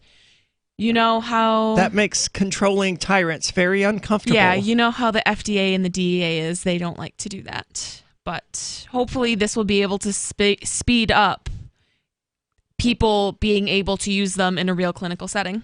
I would like to see full legalization of psilocybin cubensis. I mean, even in states where it's legal, there are still doctors who are writing it, specifically for patients for medical reasons and stuff like that. But if it was recreational, we could have the same thing where, I could just go into Walmart, buy some psilocybin cubensis, and the doctor could still say, hey, person over here, you're going to die in the next 6 months, so you want some shrooms? Yeah. And it's just crazy to me when people argue against the legalization of LSD and mushrooms, because those same people will say, oh, yeah, it's fine that alcohol is legal. But if you compare psychedelics to something like alcohol is known to make people violent. It destroys your liver. It has really awful lifelong effects. Yeah, that's making me think of a friend of mine died, and his mom started a really bad alcohol problem, like because her only son died. Yeah. And like, probably would have been a lot better off if she was just, started to do shrooms right after he died. And it's a shame that that's not normalized in our culture. Like, hey, I see you're like going through a really hard time. Here's some mushrooms, even if you don't want to trip, like microdose for a few weeks. And I'm sure she would have gotten really great benefits from that. But instead, people are self-medicating with alcohol, which is a depressant. So it makes you feel even worse. And then it's just like a downward spiral from there. That's one thing I like about shrooms, psychedelics in general, is that they don't fall into the depressant or stimulant category. They're just sort of their own thing. Yep. They don't decrease your energy. They don't necessarily give you... I guess MDMA would fall into one or the other. Typically stimulant. It depends on how it affects you, but MDMA is an exception. It's got therapeutic benefits for sure for giving people who have PTSD, inspiring them to open up to their psychologist or their therapist or whatever. But it's hard to consider that to be a true psychedelic anyway, because the psychedelic effects of MDMA are so mild. But you have shrooms, LSD, DMT, all sorts of psychedelics that are just known to be beneficial to people, being blocked by basically the government, which is motivated to protect big pharma from competition. Because, Nikki, as you pointed out, the general thing to do for a terminally ill patient is to load them up with morphine. Yep. And just keep hitting them with morphine until they finally die. And that makes a lot of money for whatever company is making morphine or the generic version of morphine or whatever. And they do that all the time with antidepressants. Why cure their depression if you can just give them a pill that is significantly more expensive? So the pharmaceutical companies have every reason to be against the legalization of psilocybin cubensis. Yeah, you're a customer for life when you're on antidepressants. You especially if you go up to a certain amount, you can't get I know a girl who's never going to be able to get off it. She would die or something. It's like that with all psych drugs. It's also like that, uncomfortably so, with hormones and with trans patients. And I hate pointing this out to people, but it's true. The pharmaceutical companies, they do have a vested interest in convincing people that they're trans, because then they have a lifetime customer guaranteed. Just as surely as if they convinced them they were depressed and needed these meds, or had anxiety and needed these meds, one way or another, they're constantly trying to get you to be a lifelong customer, giving them money every single month, as much money as possible. Yep. And it kind of also plays into why don't they promote healthy eating and exercise? Doctors do, but not nearly enough. And our understanding, or doctors' understanding as they portray it to their typical patient of nutrition is just wrong. Is it? I think it's wrong. I think that what doctors are trying to tell people is a good diet is absolutely not. I think it's actually very unhealthy. What do they typically suggest as a good diet? Do they follow the food pyramid? No, you need to eat a loaf of bread a day or whatever. Yeah, maybe not that extreme, but I think we need to be eating way more fruits and vegetables. And I think they don't spend enough time telling people to go outside and enjoy sunshine and exercise. And now they're even telling you to wear a mask on your face and hold all those germs in your mouth. It makes no sense. It doesn't, but we're out of time for tonight, but we're still online. You can join our chat server over at chat.freetalklive.com if you'd like to continue discussing with us. That's chat.freetalklive.com. Are you tired of governments murdering people around the world? Stop using their money. There is an alternative.